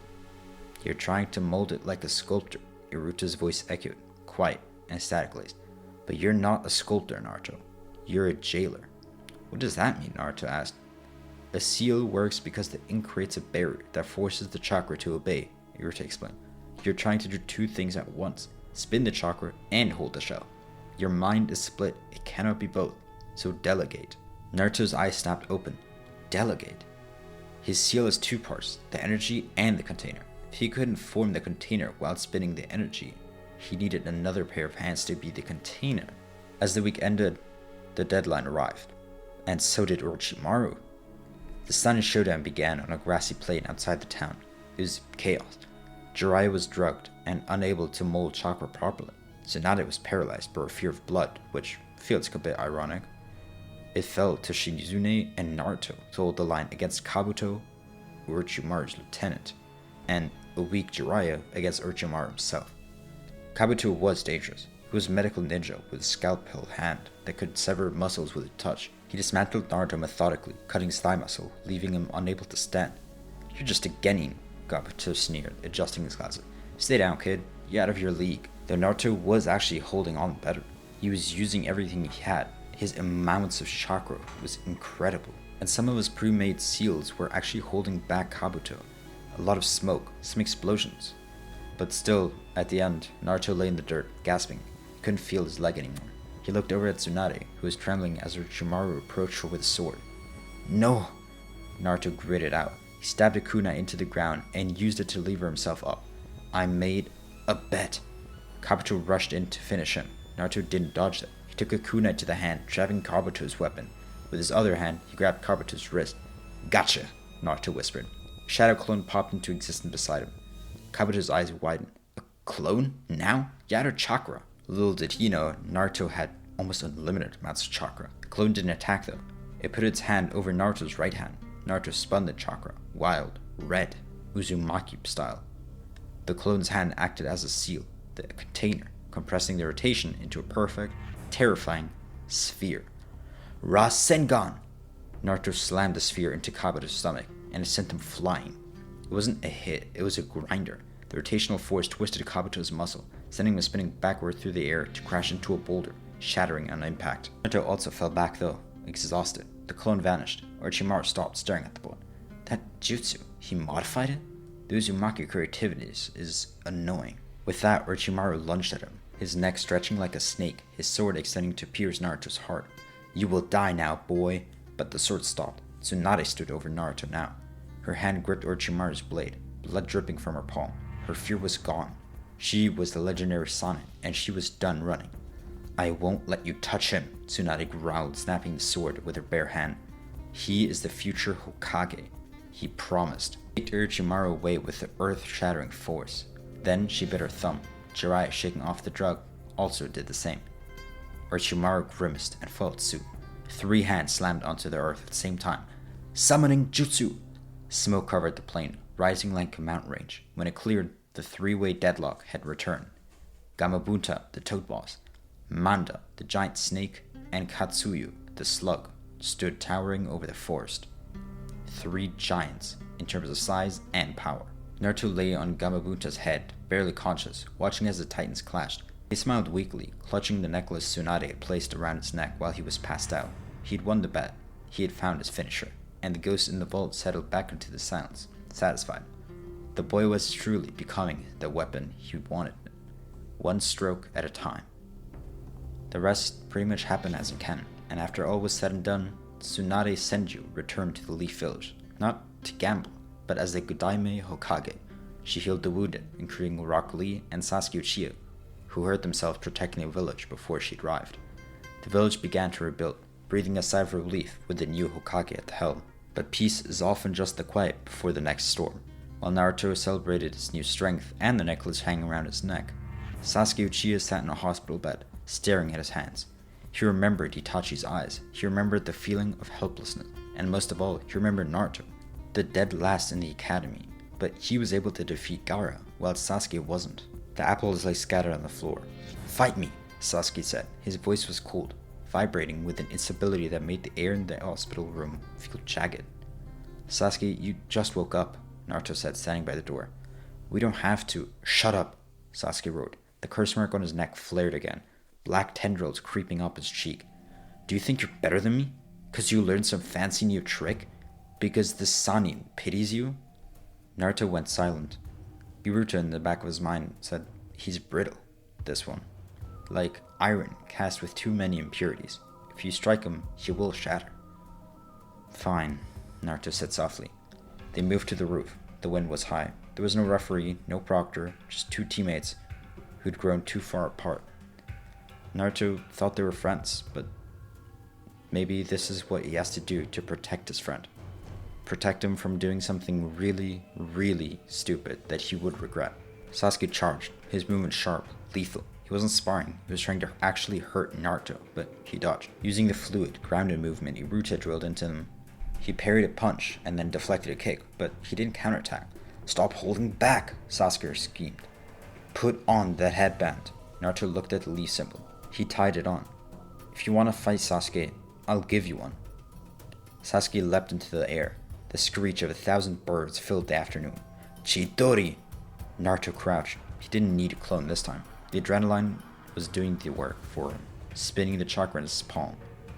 Rasengan. They lunged, lightning versus wind. The clash would have killed them both, but a blur of silver intervened. Kakashi Hatake grabbed both the wrists, flinging them into the water towers nearby. Crash!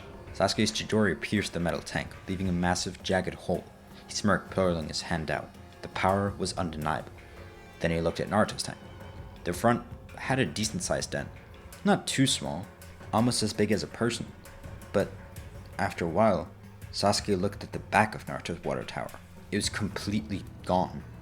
Not like in canon where, there was a small hole at the start, and then at the end, there was a bigger one.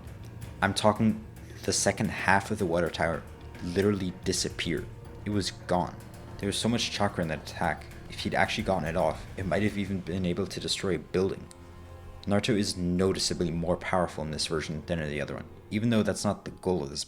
What if, with him being, a bit smarter and having actual training, of course he would get a lot stronger, especially if he's able to coexist with Kurama much earlier on. And this is the effect of all that training. Sasuke stared. The inferiority complex that had been festering since the Land of Waves finally snapped. Naruto didn't just catch up. In raw power, he left him far behind. Naruto was leagues above him. As the night came, the wolves howled. 4 ninja from the Sound Village found Sasuke on a bridge. They didn't just beat him, they humiliated him. They showed him that the curse mark was just a taste of the power Orochimaru could offer. Stay here and play ninja with your friends, Sasuke sneered. Or come with us and kill your brother, and fulfill your vast potential as an Uchiha. It wasn't a hard choice for a boy drowning in trauma. The next morning, the alarm sounded. Sasuke Uchiha had defected. Tsunade didn't have the manpower to send any Jonin, or really even Chunin, who were all on patrol. She called for Shikamaru Naru, the newly promoted Chunin. You have 30 minutes, Tsunade ordered. Assemble a team and bring them back. Shikamaru picked his pieces carefully. Choji for strength, Kiba for tracking, Neji for vision, and Naruto for wildcard factor, and for some extra power. And of course, because they were good friends, and he knew that Naruto cared deeply about Sasuke too. We moved fast. Shikamaru briefed them at the gate. Formation, this is a line. You're the rear guard. If they double back, you hold them. Naruto tightened his headband. I'm bringing him back, even if I have to break his arms and legs to carry him back myself. The chase was all a blur of motion. The sound forward was strong, but they were carrying a barrel containing a whole person, which slowed them down. But they were ready for pursuers. First came Jirobu, a massive earth-style user trapped them in a dome of earth that drained their chakra. But it wasn't as bad as Kisame, so Naruto didn't panic much. Iruta guided him to find the weak point in the chakra flow of the dome. Choji smashed it open. Choji stayed behind to fight, for the rest to catch up further to Sasuke. Next, Kidomaru, the spider ninja. His webs were sticky, unbreakable, but Neji stayed back. Go, the Hyuga ordered, activating the Byakugan. I'm the only one who can see his threads. Naruto, you must reach Sasuke. You've shown you're able to shatter fate, so bring him back with your power. Then Sakon and Ukon, the two-headed horror. Kiba and Akamaru lunged into the ravine with them. dragging the enemy away from the path. It was a dismantling of the team, piece by piece. Finally, it was Shikamaru and Naruto chasing Taiyuya and the new rival, Kimimaro. Kimimaro was different. He was sick, dying, but his power was terrifying. He pulled a bone out from his shoulder to use as a sword. Naruto tried to rush him. Multi-shadow clone jutsu! Hundreds of Naruto swarmed the field. Kimimaro danced through them, his bone blade cutting through the clones like they were made of paper. It was a massacre. Go, Naruto! Rock Leaf arrived in a blur, kicking Kimimaro back. I will handle this. You must save your friend. That was all he needed. Naruto didn't even look back. He sprinted past the fight, his lungs burning, his legs screaming. He ran until the tree gave way to a massive clearing, the Valley of the End. Two giant statues faced each other across a waterfall, Hashirama Senju and Madara Uchiha. He recognized these legends. Standing on top of Madara's head, looking down at the rushing water, was Sasuke Uchiha, his friend. Sasuke! Naruto screamed across. Sound echoed off the stone walls. Sasuke turned slowly. His skin was pale, the curse mark dormant but pulsing. He looked calm, terrifyingly calm. You're loud, Naruto, Sasuke said. Did you really think I'd come back just because you asked? I'm not asking anymore, Naruto said. He stepped onto the water, walking towards the waterfall base. Nade sent us on a mission to retrieve you. Everyone's fighting right now. Choji, Neji, Kiba, Rock Lee. They're risking their lives. For you. I didn't ask them to, Sasuke replied. I'm going to Orochimaru. It's the only way to get this power, so I can revenge my family and kill my brother. Orochimaru wants your body, you idiot. Do you not remember him attacking us? He's going to kill you. I don't care. Sasuke smiled, but it didn't even reach his eyes. If I have to give my body to the devil to avenge my clan, then so be it. Sasuke dropped from the statue. He landed on the water opposite Naruto. You don't have parents, Naruto. You don't have siblings. His Sharingan activated. Two Tomoe spinning. You don't know what it feels to lose everything. No one in the village likes you. They hate you, and yet you fight for them. You're a ghost. Naruto froze. A ghost. In the vault, Iruta stood up. The spectral warrior picked up his helmet. He is right, Iruta said, his voice hard. You do not know his pain, but you know loneliness. And you know that letting a brother walk into the dark is a coward's way out. Naruto clenched his fists. Red chakra began to leak from his seal, mixing with the blue. I might not know your pain, Naruto whispered, but I know what it's like to be alone. And I'm not gonna let you be alone, even if you want to be. Sasuke laughed, and he charged. The water exploded beneath their feet. They met into the center of the river, a clash of taijutsu that was faster, harder, and more brutal than the hospital roof. Sasuke was technical perfection. He was aiming for vitals, throat, eyes, heart. Naruto was a brawler. He used his chakra and immense strength. He used his clones as shield, as steps, as distractions. He took hits to give hits, everything he could. Sasuke kicked Naruto into the cliff face. Fire style, Phoenix Flower Jutsu. Naruto rolled, slapping seal onto the rock face. Earth style, Mud Wall, a technique Iruta forced him to copy from a scroll, though Naruto only learned how to do it without seal. Fire harmlessly impacted the mud. Seals again? Sasuke sneered. Stop using tricks and fight me. I am fighting you, Naruto roared. He lunged, a shadow clone throwing him forward. He punched Sasuke in the face. Sasuke punched him in the gut. They traded blows, blood flying into the water. But Sasuke was stronger. The curse mark spread. Level 1. Flame-like patterns covered his skin. His speed doubled. He slammed Naruto into the water, holding him under. Naruto gasped, swallowing water. He was drowning. Kid, Kurama's voice rumbled. He's gonna kill you. Stop playing nice. I can't kill him, Naruto thought, desperate. I have to break his limbs or something. Get him unconscious. I have to drag him back. Then take more of my chakra. Take the one-tailed cloak. Naruto exploded out of the water, a shroud of bubbles. Red chakra in the shape of a fox surrounded him. One tail materialized, swaying behind him. His eyes were no longer blue. They were vertical, slit, orange, burning almost red. The whisker mark on his cheeks deepened. Sasuke jumped back, stunned by the mouse. That chakra again. Sasuke! Naruto roared, his voice layered with a demon's growl. I will break every bone in your body if that's what it takes. Sasuke glared. The curse mark spread further. His skin started turning gray. His hair grew long. Hand wings sprouted from his back. Curse mark level 2. They stood in the water, two monsters in the skin of bones. The air crackled with static, the water around Naruto boiled.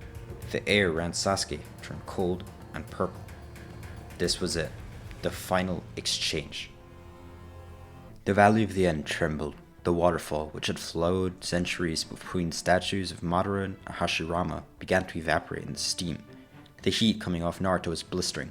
The cold malice radiating from Sasuke was suffocating. There were no more words, no more pleas to come home.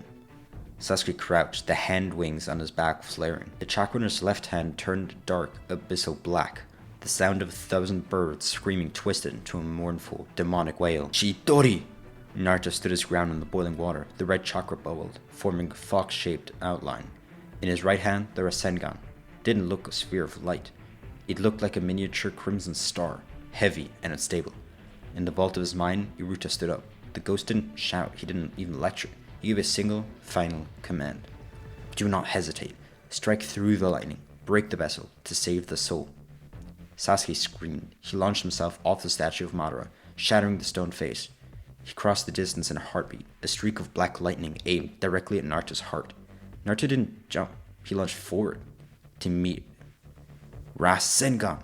They collided in the center of the valley. The impact was silent for a split second, a vacuum of pure energy. Then, the world turned white. The black lightning of the curse mark gnashed against the red rotation of the fox's chakra. The water beneath them vanished instantly, vaporized into a massive cloud of steam. In the original timeline, Naruto aimed for the headband, scratching the symbol in the leaf, while Sasuke punched his gut. But this Naruto was different. This Naruto had spent months training the anatomy with a ghost from the Warring States period, who was much stronger than Sasuke or even Naruto. This Naruto knew that a scratch won't stop a monster. And that's exactly what Sasuke looked like right now. Naruto roared, his red slit eyes widening. He fed more chakra into the sphere. The Rasengan expanded, grinding through the Chidori. The sheer density of the Uzumaki chakra, fortified by the Nine Tails, overwhelmed the unstable curse energy. The black lightning shattered. Sasuke's eyes went wide into shock. The red sphere broke through his guard and slammed right into his right shoulder, the arm holding the Chidori. Crack. Gravitational force didn't just push Sasuke, it drilled into him. It twisted his arm, snapping the bone, and sent him spinning like a ragdoll to the cliffside. Sasuke smashed into the stone with enough force to leave a crater, the stone crumbling down on top of him. Naruto landed on the dry riverbed, skidding to a halt. His arm was burned, his skin was smoking from the proximity to the Chidori, but he was standing after all. And he who was standing would win. He walked toward the crater, the red cloak faded, leaving him exhausted, staggering but determined. Sasuke lay in the rubble. The curse mark had forcibly receded, unable to sustain itself after the massive trauma. He was battered, his arm broken, his chakra completely drained. He looked up at Naruto with one eye, wheezing, fear finally replacing the arrogance. You. Sasuke coughed blood. How? Naruto fell to his knees beside him. He didn't smile, he didn't cheer for his victory. He reached into his pouch, his finger trembling, and pulled out a strip of sealing paper Iruta had made him prepare weeks ago. I told you, Naruto whispered, his voice hoarse. I'd break your arms if I had to. He slapped a tag onto Sasuke's forehead. Suppression seal. Lock. Sasuke's eyes rolled back. He slumped forward, unconscious. The rain began to fall. Kakashi arrived 10 minutes later. He found the valley destroyed, statues scarred, and the river slowly filling back up, and on the shore, he found both of his genins. Naruto was lying on his back, staring at the gray sky, unable to move. Beside him, tied up with ninja wire and tagged with suppression seal, was Sasuke Uchiha. Kakashi let out a breath he didn't know he was holding. He picked up Sasuke, checking his pulse. It was weak, but steady. Then he hoisted Naruto on his back. You did it, Kakashi whispered, pulling his headband down over his Sharingan. You actually brought him down. Kakashi-sensei, Naruto mumbled, drifting into sleep. Is he still a ninja? We'll see, Kakashi said grimly. We'll see. The return to the village was not a parade, it was a tactical extraction. Sasuke was immediately taken to the Anbu holding facility, placed under heavy sedation and high levels of restraining seals. Tsunade oversaw his treatment personally, her face hard. Defection was a capital crime as a shinobi. Successfully bringing him back didn't take away from his crime.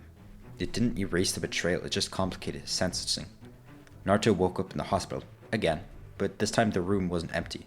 Jiraiya was sitting by the window, and for the first time he looked old. You're awake, Jiraiya said. Sasuke? Naruto asked immediately, trying to sit up. Alive. In a cell, Jiraiya said bluntly. The council is arguing. Danzo wants him executed. Tsunade's fighting to keep him as a flight risk prisoner. That's not why I'm here. Jiraiya stood up. He walked over to the bed. The Akatsuki, the guys in the black cloaks I told you about, you know, the ones that attacked you, they know you're getting stronger. They know you defeated Gaara. And now they'll know you defeated Sasuke with a curse mark as his level 2. Naruto rubbed his arms. So? So they're going to stop sending scouts, Jiraiya said. They're going to send hit squads. Konoha isn't safe for you anymore. With the village as it is, we don't know if we can hold up the whole Akatsuki. And frankly, you're not safe for Konoha either. If their leader, Pain, shows up here, the village could become a disaster. Naruto looked down. I can fight them. No, you can't, Jiraiya snapped. You barely beat Sasuke. Itachi, his brother, would have ended you in a second. You need real training. Not a week here, a month there. You need at least a couple years. Jiraiya extended a hand. Pack your bags, Naruto. We're leaving tomorrow. 3 years. I'm gonna make you into a shinobi that even the Akatsuki will fear. And then, yeah, you might be able to defeat them. Naruto looked at the Sanin's hand. Then he looked inward. The vault was quiet. Naruto was sitting by the fire, cleaning a spectral blade. Go, the ghost whispered. Sanin can teach you the world. I can only teach you my past. Combine them, and you will secure the future. Naruto grabbed Jiraiya's hand. I'm in, but on one condition. Oh? Jiraiya raised an eyebrow. We take some of the scrolls from the bunker, Naruto said. I'm not leaving my heritage behind. Jiraiya grinned. Deal. And so Naruto Uzumaki left the village hidden in the leaves with Jiraiya. This is obviously the Naruto Shippuden timeskip. He left his friends, his home, and the rival he'd saved from darkness. Though he wasn't quite safe just yet. He'd walked out the gates with Sanin by his side and a ghost in his mind. The boy who played pranks, the teenager who broke bones to save a brother, had all taken in this place. But now he was going to travel the world. Now the time skip begins, training begins.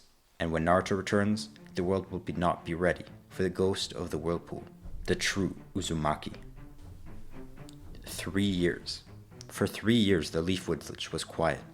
But outside its walls, in the mountains and jagged coastlines of the nation, a legend was being forged. Naruto Uzumaki, as he evolved and trained. Jiraiya the Toad Sage taught him the world, espionage, elemental manipulation, and the philosophy of peace. Naruto, the ghost of the vault, taught him the blood, the adamantine chains, a high-level barrier construction, and ruthless efficiency of the Uzumaki clan, along with their monstrous amounts of chakra. The boy who was once busy painting the Hokage faces returned not as a prankster, but as a master of the seal techniques. And he wasn't coming back to chase a friend. He was coming back to finish a war before it would truly begin. The gates of Konoha stood tall, but the figure walking through them stood taller. Naruto Uzumaki wore the standard Jonin flak jacket, but over it he wore a high-collared black cloak with an orange spiral on the back, a nod to his own clan. His hair was longer, framing a face that he'd lost its baby fat and gained sharp, focused eyes. You're late, a voice called out. Sakura Haruno stood by the mission desk. She changed too, stronger, confident, radiating the same intimidating aura as Tsunade herself. Ma's training ran along, Naruto smiled, but it was a calm smile. Naruto wanted me to be the perfect binding array. Naruto? Sakura asked. Long story. Naruto waved it off. Where's he? He didn't mean Kakashi. He didn't mean Tsunade. He meant, well, Sasuke, who he knew Sakura also cared immensely for, and was sure spent a lot of time in the last 3 years talking to him through his prison cell. The Ambush Detention Center was buried deep beneath the Hokage monument. It was a place for high-risk assets, like Sasuke. Naruto walked past the guards who bowed, not out of politeness, but really out of respect for the chakra rolling off him. He stopped at a cell with a clear barrier. Inside, sitting on a simple bed, was Sasuke Uchiha. He wasn't bound, but in a suppression seal, one Naruto had designed before he left. It was inked on the wall, dampening the Sharingan. Sasuke looked up. His eyes were duller than before, but the edge was still there. You got tall, Sasuke muttered. And you got pale, Naruto replied, leaning against the bars. Tsunade says you're cooperating, giving intel on Orochimaru's hideouts. If it keeps me from getting executed, Sasuke said flatly. And it hurts him. That's enough for now. I'm gonna end the Akatsuki, Sasuke, Naruto said, his voice dropping an octave. And when I do, I'm gonna petition for your release. You're an Uchiha. You belong on the battlefield with me, not in a cage. Sasuke stopped, turning around. For the first time in 3 years, he didn't tell Naruto to get lost. He was actually excited to be freed by his one and only friend. The reunion was cut short by a hawk screeching over the village, an S-rank emergency. The Akatsuki had made their move. Gaara, the Kazekage, had been taken directly from the Sand Village by Deidara and Sasori, 2 members of the Akatsuki. In the original timeline, this sparked a frantic, days-long chase, but this Naruto was different. He stood in the Hokage's office looking at the map Tsunade spread out. They took him 3 days ago, Tsunade said, slamming her fist on the table. They're extracting the Shukaku now. We won't make it in time. We will, Naruto said. He pulled out a scroll from his cloak. It was old, smelling of dust and ozone. Naruto, dry a worm from the corner. That's a reverse summoning variant. It's unstable. Naruto warned you about using it for long distances. Naruto worries too much, Naruto said. He bit his thumb. Kakashi-sensei, Sakura, grab on. Team Kakashi touched Naruto's shoulder. Naruto slammed his hand onto the scroll. Uzumaki style, spatial displacement. It wasn't a flying Raijin, it wasn't that precise. It was brute force space-time ninjutsu. The world is twisted, bent, and shattered. But it was really easy, because he could prepare it in the meantime from a scroll. So, whenever he just needed to activate it, he would need a bit of his blood, like in a summoning jutsu, and some chakra, and a good mental image of the place where he wanted to go. But they didn't quite arrive at the Sand Village. No, they arrived directly outside the Akatsuki hideout in the Land of Rivers. The massive boulder blocking the entrance stood before them. We need to break the 5-seal barrier, Kakashi started, analyzing the tags. Team Guy is en route to handle the perimeter, but no time, Naruto interrupted. His eyes shifted. The blue pupil vanished, replaced by vertical slit. But unlike before, there was no rage, it was just pure control. Ghost, Naruto thought. Analyze the structural integrity. The rock is reinforced, Iruta's voice crackled, clear and immediate. But the seal is anchored to the earth. Disrupt the foundation. Naruto walked up to the boulder. He didn't have to use Rasengan. He just placed both his palms on the rock. Golden chains, spectral and heavy, began to bleed out of his back. These were the adamantine sealing chains. Something he'd been working on for all this time. The ultimate weapon of the Uzumaki. Naruto gripped the chakra of the barrier itself with its change. Uzumaki style. Barrier eater. He didn't break the lock. He tore the door off its hinges. The chains ripped the chakra out of the tags, shattering the boulder into dust. Team Kakashi stepped into the dark cavern. Inside, the hologram of the Geto statue loomed. 9 Akatsuki members stood on each finger. In the center, Gaara floated somewhat off the ground, his chakra being ripped out. He was barely alive, but it was still in time. Intruders? A holographic Kisame laughed. Already? That Jinchuriki's fast. It's him. Itachi's voice came from another finger. Naruto Uzumaki. Deidara and Sasori, the 2 physical bodies present, turned to face the threat. Deidara sat in Gaara's limp body, grinning. I'll handle this. Art is an explosion. He threw 2 clay birds. They zoomed towards Naruto. Kakashi moved to intercept, but Naruto held out a hand. Stay back. The golden chains erupting from Naruto's back faster than the eye could follow. They didn't strike the birds. They wove a net around them. Seal. The chains tightened. The explosion happened inside of the net of golden chakra. The sound was muffled, the fire contained. Deidara's art was suffocated before it could bloom. Deidara's eyes widened. My art! You smothered it! Your art is sloppy, Naruto said coldly. He flickered. It wasn't raw speed like Lee. It was a Shunshin augmented by wind chakra. He appeared directly in front of Sasori, the puppet master inside his own shell. Sakura was ready to fight, pulling out her gloves, but Naruto was already moving. Sakura, get Gaara, Naruto ordered. Meanwhile, Sasori launched his poison tail. Naruto didn't have to dodge though. A golden chain whipped up, wrapping around the metal tail and crushing it into a scrap metal to be used at a junkyard. I rely on mechanisms, Naruto stated, his voice overlapping with Iruta's ancient tones. I rely on my own bloodline. Naruto slammed a paw into Sasori's Hiroku shell. Rasengan, Uzumaki variant. But this was the Uzumaki variant, not the regular Rasengan. Inside the swirling sphere, black sealing script rotated around counterclockwise. When it hit Sasori, it didn't just break the shell. The script spread like a virus, paralyzing puppet joints instantly. It was like a Rasengan mixed with a suppression seal, but it could take up any form of its target. So basically, it would match the power of its target. So for a very strong person, like an Akatsuki member, this attack actually got more powerful, not less. Sasori was ejected from his armor, forced to reveal his true form immediately. Deidara, we're leaving, Sasori shouted, recognizing threat level. This wasn't a normal fight. Their abilities were being hard countered by Seal Master. This is not what they were prepared for. Deidara tried to grab Gaara's body to use as a hostage. Zip. A golden chain pierced Deidara's clay pouch, pinning it to the wall. Another chain wrapped up around Gaara's waist, yanking him gently across the room into Sakura's hands. Naruto stood between the Akatsuki and its allies. The ghetto statue's extraction stopped, the connection severed by the disruption of the fight. The holograms of other Akatsuki members flickered. Leader, Itachi said calmly. The nine-tailed Jinchuriki. He has mastered the stealing arts of the Uzumaki. We cannot catch him with standard methods. Pain's replican eyes stared down at Naruto. So it seemed. This world shall learn pain faster than expected. The connection cut. The holograms vanished. Deidara and Sasori were cornered. Kakashi-sensei, Naruto said, his chains writhing behind him like the tails of a fox. Take Sasori. I want the bomber. The fight that followed wasn't long, drawn-out war of attrition. It was an execution of tactics. Sakura, free to focus solely on medical ninjutsu because she didn't have to fight Sasori alone, managed to restart Gaara's heart just in time while Kakashi kept the Paper Master occupied. Naruto dismantled Deidara. Every bomb Deidara threw was caught, sealed, or detonated prematurely by wind needles. When Deidara tries his desperate self-attack, Naruto didn't run. He used the four-symbol seal expanding across the floor and summoned a massive Rashomon gate enforced with Uzumaki barrows, and was able to properly contain the blast so no one else was hurt.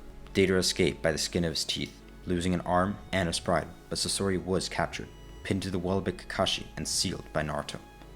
They now stood outside the cave. Gaara was alive, weak, but alive, though also drained of the one-tailed beast. He hadn't died. Chiyo didn't have to sacrifice her life. Gaara looked at Naruto. Last time they met, they were monsters trying to kill each other. Now Naruto stood there, radiating power of a Kage, like Gaara should be. His golden chain slowly fading back into his skin. You saved me, Gaara whispered. Us Jinchuriki's gotta stick together, Naruto grinned, the intense persona fading, replaced by a good friend Gaara would come to love. Naruto, Kakashi said, looking at the sealed form of Sasori. You've gotten strong. Terrifyingly so. I had to, Naruto said, looking toward the north, where he knew the Akatsuki leader was hiding. Because the next time they come, they won't send two. They'll probably send everyone. The rescue of the Kazekage was a resounding success. The Akatsuki had lost a member, lost a tailed beast, and lost the element of surprise. But with that, Naruto had declared war against the Akatsuki. But back in the shadows, the leader of the Akatsuki, Pain, rose from the seat. The Nine-Tails is becoming a problem, Pain stated. Itachi, Kisame, Hidan, Kakuzu. All of you. We are accelerating the plan. We attack the Leaf Village. We crush them before the Uzumaki can build the fortress he tends to. The slow game was over. The assault on Konoha was now imminent. The rescue of the Kazekage was a spark that ignited the powder keg. The Akatsuki, having lost Sasori and the One-Tailed, realized that their window of opportunity was closing. The Jinchuriki of the Leaf was no longer a child hiding behind his teachers. He was a real seal master, a true heir to the Uzumaki clan, capable of dismantling their members with ruthless efficiency and ease. Now back in Konoha, the atmosphere had shifted from peace to preparation. Sasuke Uchiha sat in a high-security cell, not really as a prisoner anymore, but as an asset, sketching out locations of Orochimaru's bases he knew for Ibiki Morino. The village was locking down. But Naruto Uzumaki wasn't resting. He stood in Training Ground Zero, a desolate wasteland of craters. He held a Rasengan in his hand, but it was screaming, a high-pitched whine of wind chakra that shredded the grass for meters around him. It's unstable, Naruto gritted out, his hand trembling as the wind blades threatened to tear his own skin apart. In the back of his mind, the ghost of the whirlpool spoke. You're trying to force the wind to hold its own shape. It's like trying to hold water in a net. Do not shape the wind, Naruto. Bind it. That's what you should be learning as a seal master. Naruto's eyes narrowed. Bind it. Gold chains erupted from his wrist. Tiny, microscopic versions of the adamantine chains. They wrapped around the sphere of chaotic wind, acting as a lattice, a cage to hold the storm. The screaming stopped. The sphere stabilized, expanding into a massive, shuriken-shaped vortex of white chakra. Wind style. Rasen Shuriken. Naruto threw it. Didn't fly, it warped the air around it. It hit a massive rock formation 300 meters away. But there wasn't an explosion like with the Rasengan. Just a silent, expanding dome of white light. When it faded, the rock was gone. It completely reduced to dust. Complete, Naruto whispered, letting the change proceed. But there's no time to celebrate. A summon toad appeared on his shoulder, frantic. Naruto! Asuma Sarutobi's team engaged with 2 Akatsuki members near the fire temple. They're pinned down. The immortal duo, Hidan and Kakuzu, were cutting a bloody swath through the fire country. In the original canon, this battle cost Asuma his life, but in this timeline, the Leaf didn't send a standard platoon, they sent Naruto, a seal master. Asuma lay on the ground, his chest heaving, his vest slashed open. Hidan stood over him, scythe raised, cackling as he stood inside his blood ritual circle. Lord Jashin demands sacrifice. Hidan screamed, bringing the scythe down. Clang! The scythe didn't hit Asuma's flesh like expected. It hit pure gold. A single adamantine chain shot out of the tree line, wrapping around the blade and freezing it midair. Hidan blinked. Huh? Naruto Uzumaki landed between the cultist and the Jonin. He didn't look at Hidan. He looked at Shikamaru, who was holding off Kakuzu with a shadow possession. Get Asuma out of here, Naruto ordered. Naruto, be careful. That guy, if he gets your blood, you're dead. He's immortal. Immortal? Naruto turned to Hidan, his face devoid of fear. Ruta told me about your kind. Cultists from the land of hot water. You rely on a connection curse. Yeah, and I'm gonna use it to gut you. Hidan swung a scythe, freeing it from the chains with brute force. Naruto didn't have to dodge. He just watched the blade. Ghost.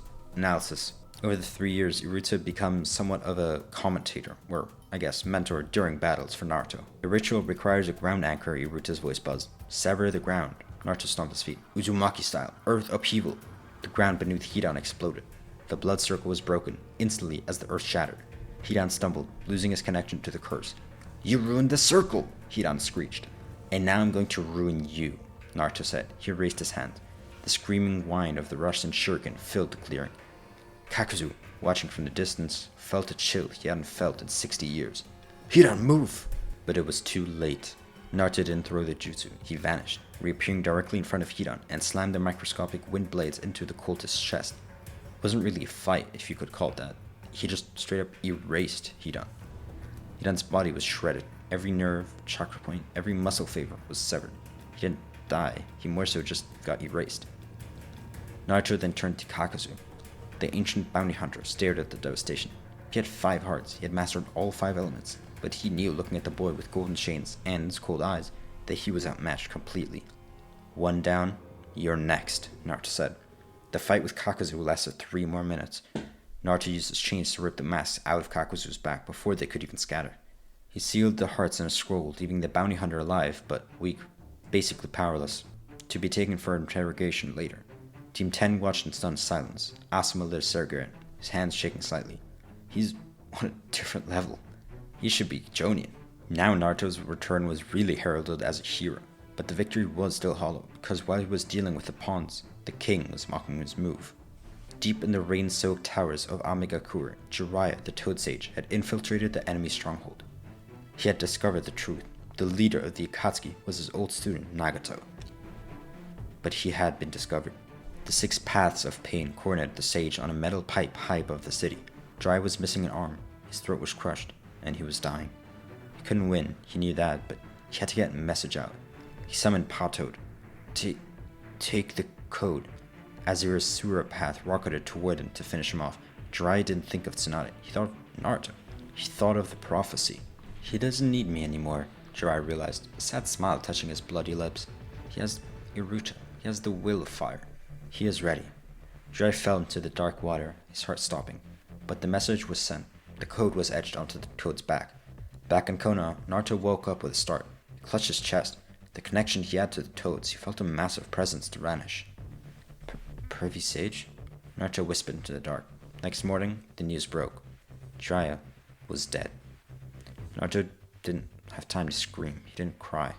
He sat in the Hokage's office, listening to the report from Toad. He took the coded message. He deciphered it within the hour, using the cipher skills Iruta taught him, and with some of his help. The real one is not among them. What does that mean? Tsunade was wrecked. Drinking to numb the pain, Naruto walked over to take her bottle, but not to drink it. He smashed on the floor. Stop it, Naruto said, his voice hard as iron. He didn't die for you to get drunk. He died to give us a target. You don't understand, Tsunade yelled, tears streaming down her face. Pain killed Jiraiya. He's practically a god. He's not a god, Naruto said, turning his window. The sky was turning dark, unnatural gray, just another guy with a fancy jutsu. Naruto sensed it then. The buried team around Konoha was reporting disturbances. Not one intruder, but 6. The sky above Konoha shattered. Explosions rocketed the Easter Gate. Smoke billowed from the Anbo headquarters. The 6 paths of pain had arrived to Konoha, and they weren't sneaking in. They were leveling the playing field by destroying their targets. In the center of the chaos, floating above the village, was the Deva path of pain. He looked down at the panic, the ants scurrying below.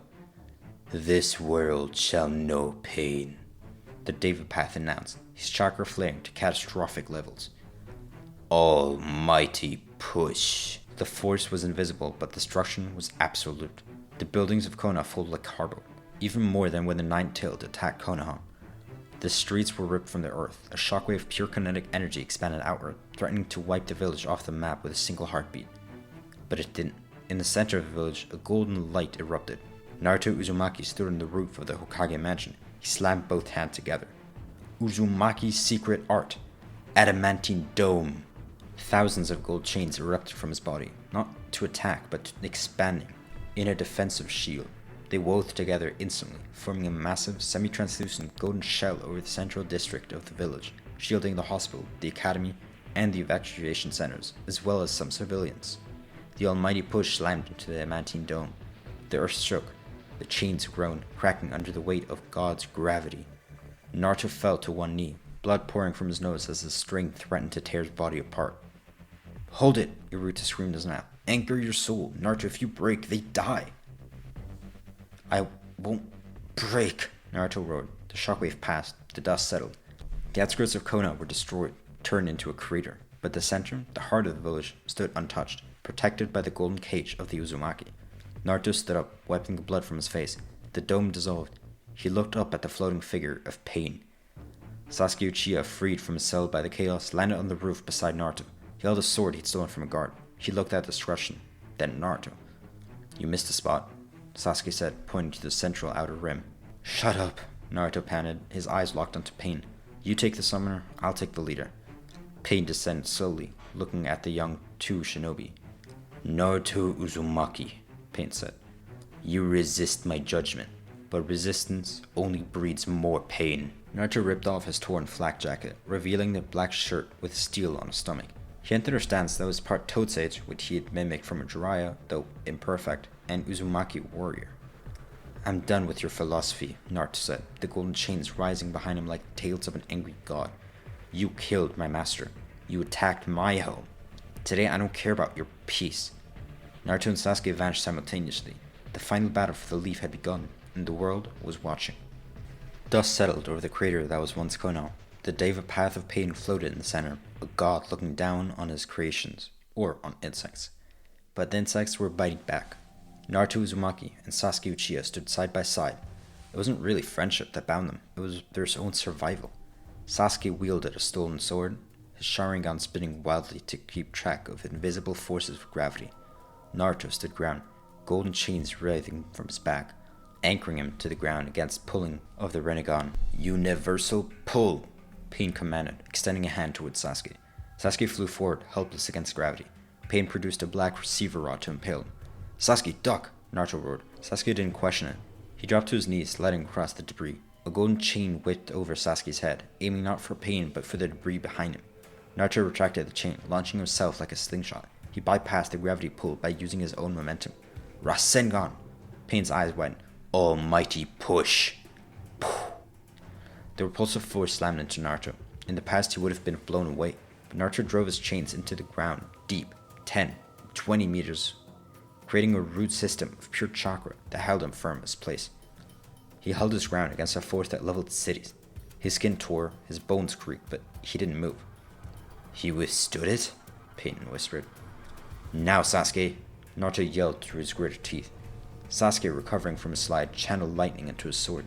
He didn't aim for Pain, he aimed for the 5 seconds of cooldown Iruta had identified during the initial clash. "Chidori! Sharp spear!" The blade of lightning extended 5 meters, piercing the Deva's path's shoulder. It wasn't a kill shot, but it did break the god's rhythm. The battle turned into a slaughter. The other paths, animal, asura, human, they tried to intervene. Sasuke unleashed the Susanoo ribcage. imperfect, skeletal, and pure to crush the Asura Path's missile. Naruto used his change to catch the animal's path's summon, binding the giant dog and crushing it into ink. The Predator Path, the one that absorbed chakra, lunged at Naruto, grabbing his throat to drain the 9 tails. Naruto didn't struggle, though. He smiled. You want my chakra? Naruto thought. Have it. Have it all. He didn't use nature energy. He used his Uzumaki chaos. He flooded the Predator Path with raw, unfiltered, abrasive chakra, mixed with his 9 tails and his own. It was like trying to drink acid. The path turned gray, bloated, and turned to stone as the density of the seal overwhelmed his capacity to process. Finally, only the Deva path remained. Pain floated high into the air. Desperate. Planetary devastation! A black sphere rose into the sky. The earth cracked. Mountains, buildings, and trees were ripped from the ground, sucked into the ground well to form a moon. Naruto and Sasuke were even lifted off their feet. We can't stop that, Sasuke yelled, clawing at a floating rock. We break the core, Naruto shouted. Sasuke, fire style, the hottest you have. Right. Sasuke's left eye started bleeding. Amaterasu. Black flames erupted. Naruto gathered wind. Wind style. Rasen Shuriken. Combine them. The wind vortex caught the black flames. It fanned them, expanding the Amaterasu into a massive, swirling disk of black annihilation. It slammed into the gravity core in the sky. The explosion was silent at first, then deafening. The gravity sphere shattered. The rocks fell back to earth like rain. Iron rain. Pain stood on the ground, exhausted, his chakra depleted. Naruto landed in front of him. He didn't use a jutsu, he just punched the Deva path right in the face, shattered the chakra rods. The god fell. Naruto didn't wait. He pulled a black receiver rod from his own shoulder, grimacing. He stabbed it into his hand. I found you, Naruto whispered, sensing the chakra signal transmitting from a giant tree made of paper in the nearby forest. Sasuke, stay here, Naruto ordered. Guard the village. Sasuke wiped blood from his eye. Don't take too long, loser. Naruto entered the paper tree. It was dark, smelling of rot and paper. Inside, a gaunt, skeletal man sat in a walker machine. Nagato Uzumaki. Beside him stood Konan. Konan raised her paper wings to attack Naruto, but Nagato stopped her. Let him speak. Naruto looked at the man. He saw the red hair, faded to white. He's one of us, Uruta's echo whispered. In the silence of the room, sad and heavy. A child of the whirlpool who drowned, just like the rest. You asked me for my answer to peace? Naruto said, walking forward. He didn't pull out a book. He didn't talk about Jiraiya's dream. He pulled out his own seal tag. Peace isn't a philosophy, Naruto. It's a structure. You tried to build it on pain. I'm gonna build it on strength. You're naive, Nagato coughed. The cycle of hatred is broken, Naruto interrupted, because I'm breaking it. I defeated you, I defeated hatred. Now fix what you broke. Naruto placed his hands on Nagato's chest. Golden chains flowed from Naruto's arms into Nagato. What are you doing? Konan cried out.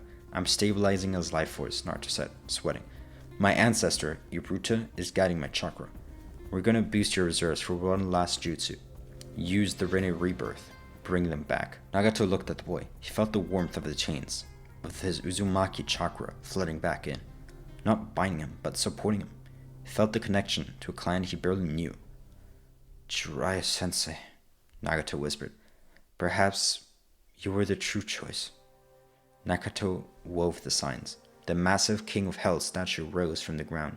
Green light erupted, spreading over Konoha. Souls returned to bodies. Kakashi gasped for air in the rubble. Shizune opened her eyes back up. The cost was paid. Nagato slumped forward. His hair turned completely white, as his body turned gray and his life extinguished. Konoha caught him. She looked at Naruto with tear-filled eyes. He entrusted his dream to you. I'll carry it, Naruto promised. He turned to leave. The battle has been won. But as he stood out of the paper tree, the earth twisted. A vortex appeared. A man in an orange spiral mask stepped out. Tobi. Obito Uchiha. He looked at Nagato's corpse. He looked at the exhausted Naruto. Well, well, Obito said, his voice dropping the goofy act, revealing the deep baritone of a mastermind. Nagato betrayed me. A waste of the Rinnegan. Naruto raised a kunai, but he was running out of fumes. Relax, Uzumaki. Obito chuckled. I'm not here to fight you today. You've proven to be troublesome. The Akatsuki is finished. My pawns are dead. Udo floated upwards, phasing through the tree's branches. I'm declaring the fourth great ninja war to you, Obito announced, his voice projecting across the forest. I will gather the 7-tailed beasts I already possess, and I will come to fight for the 8th and the 9-tails. Bring it on, Naruto yelled. Oh, I will. Obito's eyes narrowed behind the mask. Enjoy your victory, Naruto, because the next time we meet, the 10 tails will rise again, and this world shall truly know pain. The vortex swirled, and as soon as he reappeared, he was already gone. Naruto collapsed against a tree nearby. The village was safe, but the war had just begun. Closed his eyes, sinking into the vault in his mind. Iruta, are we ready? The ghost said, sharpening his blade. He looked up, his spectral eyes burning. No, Iruta said, not yet. To fight the 9 tails? Or maybe, to fight the 10 tails. We need the fox's help. Not just his chakra, we need his full cooperation. Naruto nodded. Then we go to the waterfall. It's time to unlock the cage. Obito Uchiha had unleashed an army of 100,000 white Zetsus. Beside him, Kabuto Yakushi had desecrated the graves of history, summoning the strongest ninja of every era using his reanimation jutsu learned from Orochimaru. The allied shinobi forces were holding the line, but barely. They needed a miracle. But the miracle was currently sitting under a waterfall on a remote island in the land of lightning, staring at his own reflection. The waterfall of truth, a place where you must face your true self. Naruto sat on a mossy rock. His reflection stared back, not with red eyes or evil eyes, but with exhaustion. The dark Naruto was just a tired boy who wanted to stop fighting and attain peace. We can just sit here, the reflection whispered. Let the world burn. We've done enough. Naruto didn't fight him. He didn't lecture him. He just stood up, hugged his reflection. I know. I'm tired too. But Iruta says the rest is for the dead. And we aren't dead yet. Reflection shattered into light. The path of the inner temple opened. Inside the temple, Killer Bee was waiting. He expected Naruto to struggle to fight the fox for days like in canon, but not necessary here. Yo, baby steps, Bee rapped. You gotta wrestle the beast, put him in a headlock, don't cease. No wrestling, Naruto said, his eyes hardening. This is an eviction. Naruto sat down. He entered the mindscape. The sewer was gone now. Naruto had remodeled it years ago into the Uzumaki Vault, but the cage remained. Kurama the Nine-Tails loomed behind the bars. So, the fox moaned, the war has started, and now you want my power to save your precious friends. I don't want your power, Naruto said. I want your cooperation. Naruto raised his hands, the seal on the gate, the spiral paper, burnt away. The gate swung open. Kurama didn't hesitate. He roared, a massive claw swiping down to crush the boy. You arrogant brat, I will eat you alive. But Naruto didn't have to dodge. Clang. The claw stopped inches from Naruto's face. Massive spectral golden chains had erupted from the floor, wrapping around Kurama's wrist, neck, and tails. Naruto Uzumaki stepped out from behind Naruto. The ghost was fully manifested in his mindscape, looking like a warlord of the old era. He looked younger too, like at his prime. Kneel, beast, Naruto commanded. The chains tightened. Kurama was slapped into the floor on the mindscape. The fox struggled, roaring, firing tailed beast bombs like there was no tomorrow. But the adamantine chains held, absorbed the chakra instantly, and nullified all of the tailed beast's attacks. Naruto walked up to the pinned fox's snout. I'm not Minato. I'm not Kushina either. I'm not gonna seal you away in a tiny ball. I'm offering you a choice. Naruto placed his hand on the fox's nose. You can stay, pinned here, prisoner in your own home, forever. Well, I guess while I'm alive. While I use your chakra as a battery. Or, you could stand up. We fight Madara together, we fight the 10 tails, and when it's over, I break the seal completely and you can walk free. Kurama stopped. He looked at the boy. He looked at the chains around him. He looked at the ghost of the whirlpool standing like a guard. This wasn't really a request. It wasn't a treaty between equals. You would free me? After everything. I keep my word. That's my Nindo. Kurama snorted. Then he grinned. Fine. But you better drive, kid. If you hesitate, I'll take the wheel. And with that, Naruto fist bumped the fox's snout. Outside on the island, the temple roof blew off. A pillar of golden chakra shot into the sky, visible for miles. Naruto stood in the center, cloaked in the Kurama chakra mode, burning like the sun, with the black sealing marks of the Uzumaki running down his arms. Let's go, Naruto said. The war that followed was a slaughter. On the coast, the 4th Raikage's division was being overrun by white Zetsus and revived Kage. On the plains, Kakashi's division was fighting the 7 Swordsmen of the Mist, but the real threat was in the desert. The rest of the 4th Division, led by Gaara, was facing the greatest threat in history. Mu, the 2nd Tsuchikage, summoned a coffin. The lid crashed down. Madara Uchiha stepped out. The real Madara, not the pretender Tobi. This is not my time, Madara muttered, looking at his reanimated hand. Who summoned me? He looked down at the army of thousands of shinobi and cracked his neck. Well, a warm-up. What followed was an absolute massacre like in canon. Madara Uchiha tore through the allied forces like a scythe through wheat. Taijutsu, fire style. Even as Susanoo, he dropped 2 meteors from the sky, crushing half the division alone. Gaara and the Tsuchikage Onoki were battered, barely standing. Madara floated above them, bored. Is there no one who can dance? Suddenly a golden flash appeared on the horizon. It wasn't a flying Raijin, but raw, unadulterated speed. Naruto Uzumaki himself slammed into the battlefield. He landed like a meteor strike of his own. The impact wave blew the white Zetsus back hundreds of feet. Madara narrowed his eyes. That chakra. The 9-tailed fox. Naruto stood up. The golden cloak flickered. He looked at the devastation Madara had caused. Iruta, status? Reanimated bodies, Iruta analyzed. Physical damage will be useless. They regenerate. You must seal them. Got it. Naruto clapped his hands. Uzumaki's secret art. Golden spider web. Hundreds of golden chakra chains shot out from Naruto's back. They didn't target Madara yet though. They targeted the undead army. The chains pierced the chests of reanimated soldiers. Reanimation relies on talisman in the brain. The chains surged with sealing script, overriding Kabuto's control instantly. Within 10 seconds, 300 reanimated soldiers froze, wrapping in golden cocoons, sinking into the dirt, sealed completely. Madara raised an eyebrow. Uzumaki chains. I haven't seen those since Mito. Madara leaped down, his goodbye fan in hand. Let me test you personally, boy. He breathed fire. Fire style. Majestic destroyer flame. A wall of fire a mile wide rolled toward Naruto, but Naruto didn't have to use water. Tailed beast bomb, Rasen shuriken. He combined the heavy purple chakra of the beast, which he now controlled, with the cutting wind of his signature jutsu, and threw it.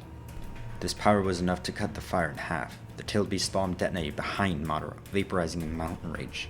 Madara shielded himself with his Susanoo, but he was pushed back nonetheless. He laughed. Finally, someone worth killing. While Naruto engaged with Madara, another figure entered the battlefield from the shadows. Sasuke Uchiha had arrived. His eyes were bandaged no longer. The eternal Mangekyo Sharingan spun with a complex geometric shape. He had gotten a power-up of his own. He saw Naruto fighting a legend. He saw the Alliance struggling. Always showing off, Naruto. Sasuke drew his sword, but not to attack the Alliance or Naruto. He attacked the Zetsus trying to flank the allied forces. Madara flames incinerated battalion in seconds. Sasuke? Sakura landed beside him. Focus. We're gonna make sure no one gets in Naruto's way, because else this will look bad. Naruto sensed Sasuke's chakra. He jumped back, landing beside his rival. You're late? Traffic was bad, Sasuke quipped. He looked at Madara. That's him? The ancestor? Yeah, he's strong. Infinite chakra, mortal body and all. Then we burn him till nothing is left. Like with that pagan guy, Sasuke said. And I see you've gotten some power. But don't be impressed about yourself. I've done that too. Watch this. Susanoo! A massive purple Susanoo, kinda similar to Madara's, complete with legs and armor, rose around Sasuke. Simultaneously, Naruto expanded his chakra. The golden avatar of the Nine-Tails materialized, actually wearing samurai armor. Kurama Susanoo. Avatar. Madara looked up at the combined might of the 2 young shinobis. He smiled. A terrifying, bloodlusty grin.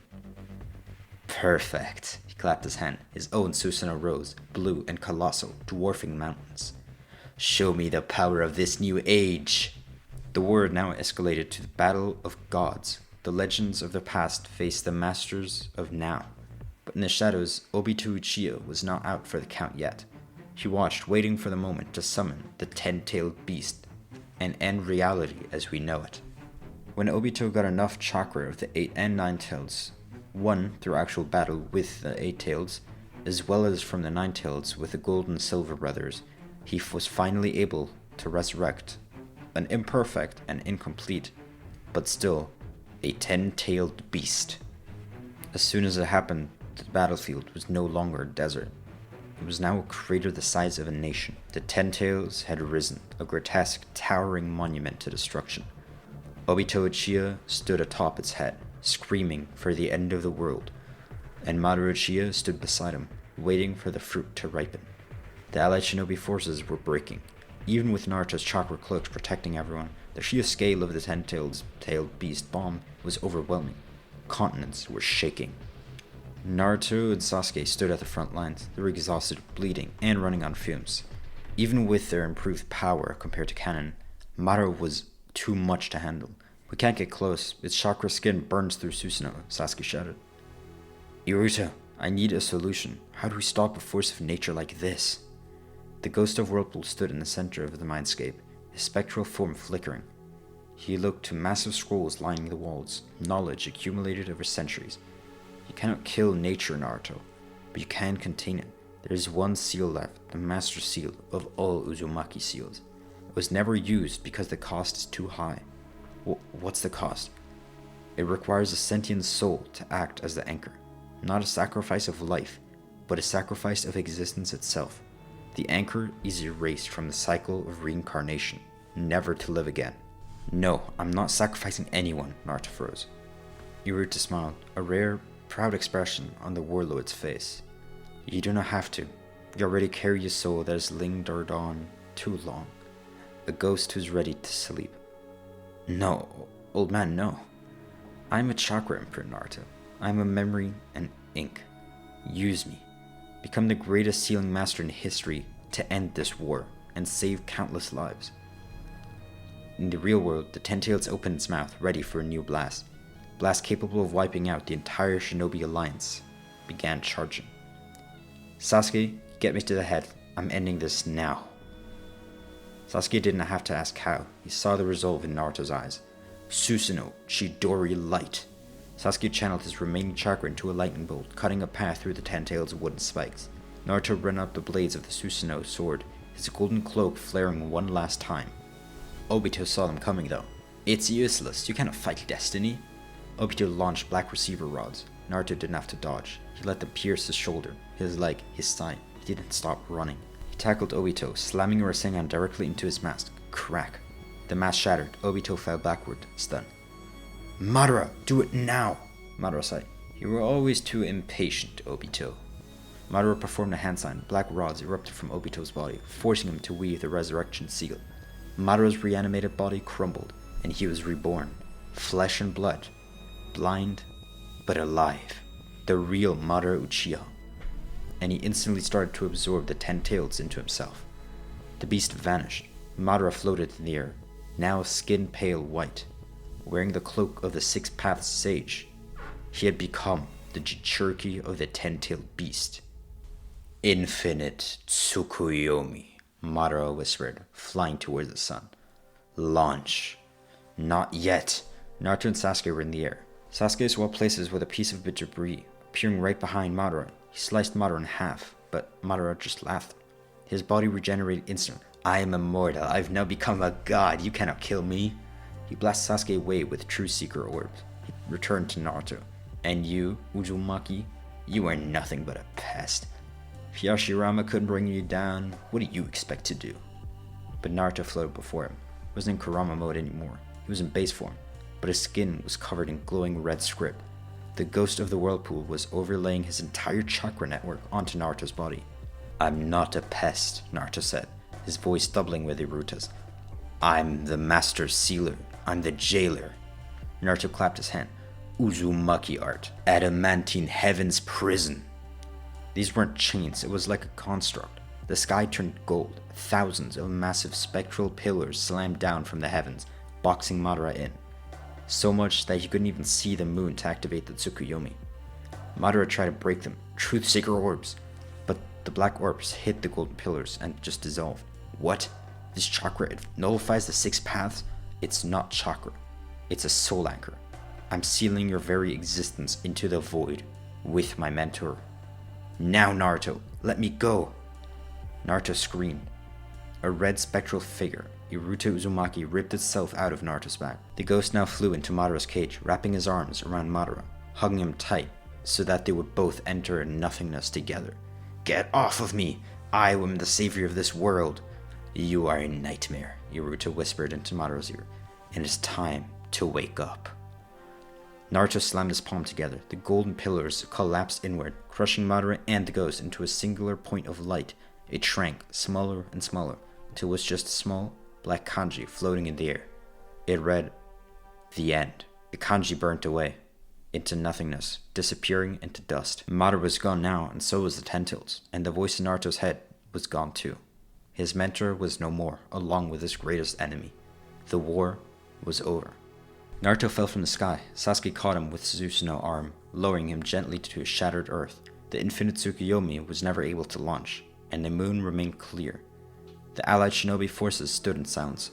Then a chi erupted that shook the remaining mountains. Naruto lay on the ground, staring up at the stars. He felt empty. The bunker, his master Naruto Uzumaki, was gone. It was empty. The scrolls in his mind were silent. He's gone. Sasuke stood over him. He looked at the peace, at the cheering soldiers. He looked at his own hands. Are we doing this? The revolution? Do you really want to fight me, Sasuke? After I just sealed a god? Sasuke looked at Naruto, battered, exhausted, but holding a power that was able to erase Madara Uchiha himself. He scoffed. No, I'm not suicidal. But I'm not going back to a prison cell. I know. We'll figure it out. That's what Hokages do. After everything was said and done and the war was over, it was time for the trial of Sasuke Uchiha.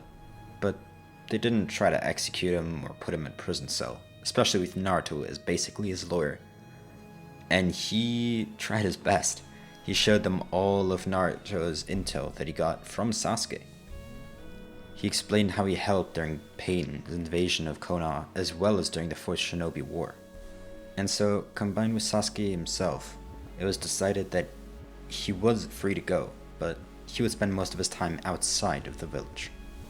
But instead of in canon, he wasn't just wandering around to atone for his sins. He was actually doing a favor for Naruto too. He was hunting for old Uzumaki artifacts. He spent years tracking down the lost mask, the scattered scrolls, and the remnants of the Whirlpool clan, sending them all back to Konoha for Naruto to see. It was his way of saying thank you to the ghost who saved his soul, as well as Naruto, who saved his life from a lifetime of prison. Then there's Kakashi Hatake, who became the 6th Hokage, and his reign was great. It was known as the Golden Restoration. But let's be honest, it was basically just holding a seat warm for Naruto. The real power was, and always will be, Naruto Uzumaki, but he didn't take the Hokage throne just yet. Him and all of his friends decided that they wanted to do the Chunin exams again, since they never really got a chance to. Then he became Jonin, and then finally, after enough time, he became the real Hokage, but not quite yet. As for the Nine-Tails, he kept his word, and Naruto opened Kurama's cage. He could have left, but realized something. The world is boring, and Naruto is loud, annoying, but also interesting, so Kurama stayed, not as a prisoner, but more like a roommate and a friend to Naruto, for his everlasting hope. Another thing that changed was what happened to the old Uzumaki district. The old, broken down houses that Naruto saw many times as a kid. He didn't want to leave them as ruins. He rebuilt the compound and opened the vault, the real physical bunker where he first met Naruto.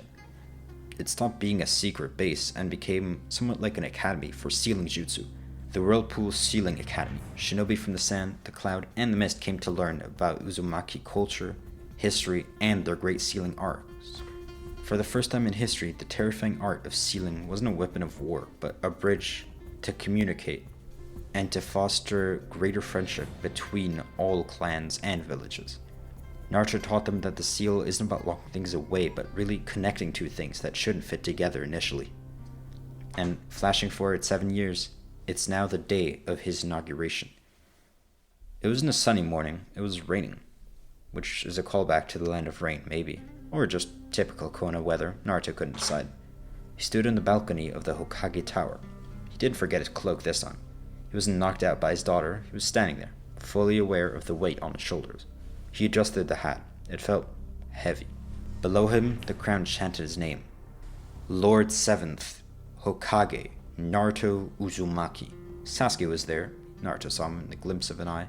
Leaning against a wall in the shadows, a small smile on his face. Sakura was there too, the head of the hospital now, looking proud. Hinata was there, holding the hands of two children who had whiskers on their cheek and way too much energy. Naruto stepped up to the railing. He looked out over the village. He didn't see buildings, he saw the chakra network. He saw the barrier seals he had designed humming in the air, protecting the village from any threat, including tailed beast. He saw the peace he had built with his ink and blood. He tapped the seal on his stomach. We made it, old man. I hope the afterlife has a good sake for you. He waved to the crowd. The wind picked up, swirling leaves around him in a spiral, and for a brief moment the chakra around him flickered, not orange, but deep, spectral red, like Naruto never left. The ghost of the whirlpool was gone, but the legend of Uzumaki, that was just getting started. That is the story of how a lonely boy found a ghost in a basement, and together they sealed hate away from the world. I really hope you enjoyed the series and this video. If you did, please click like and subscribe and comment down any suggestions that I should do in the future. And I'll see you on the next one.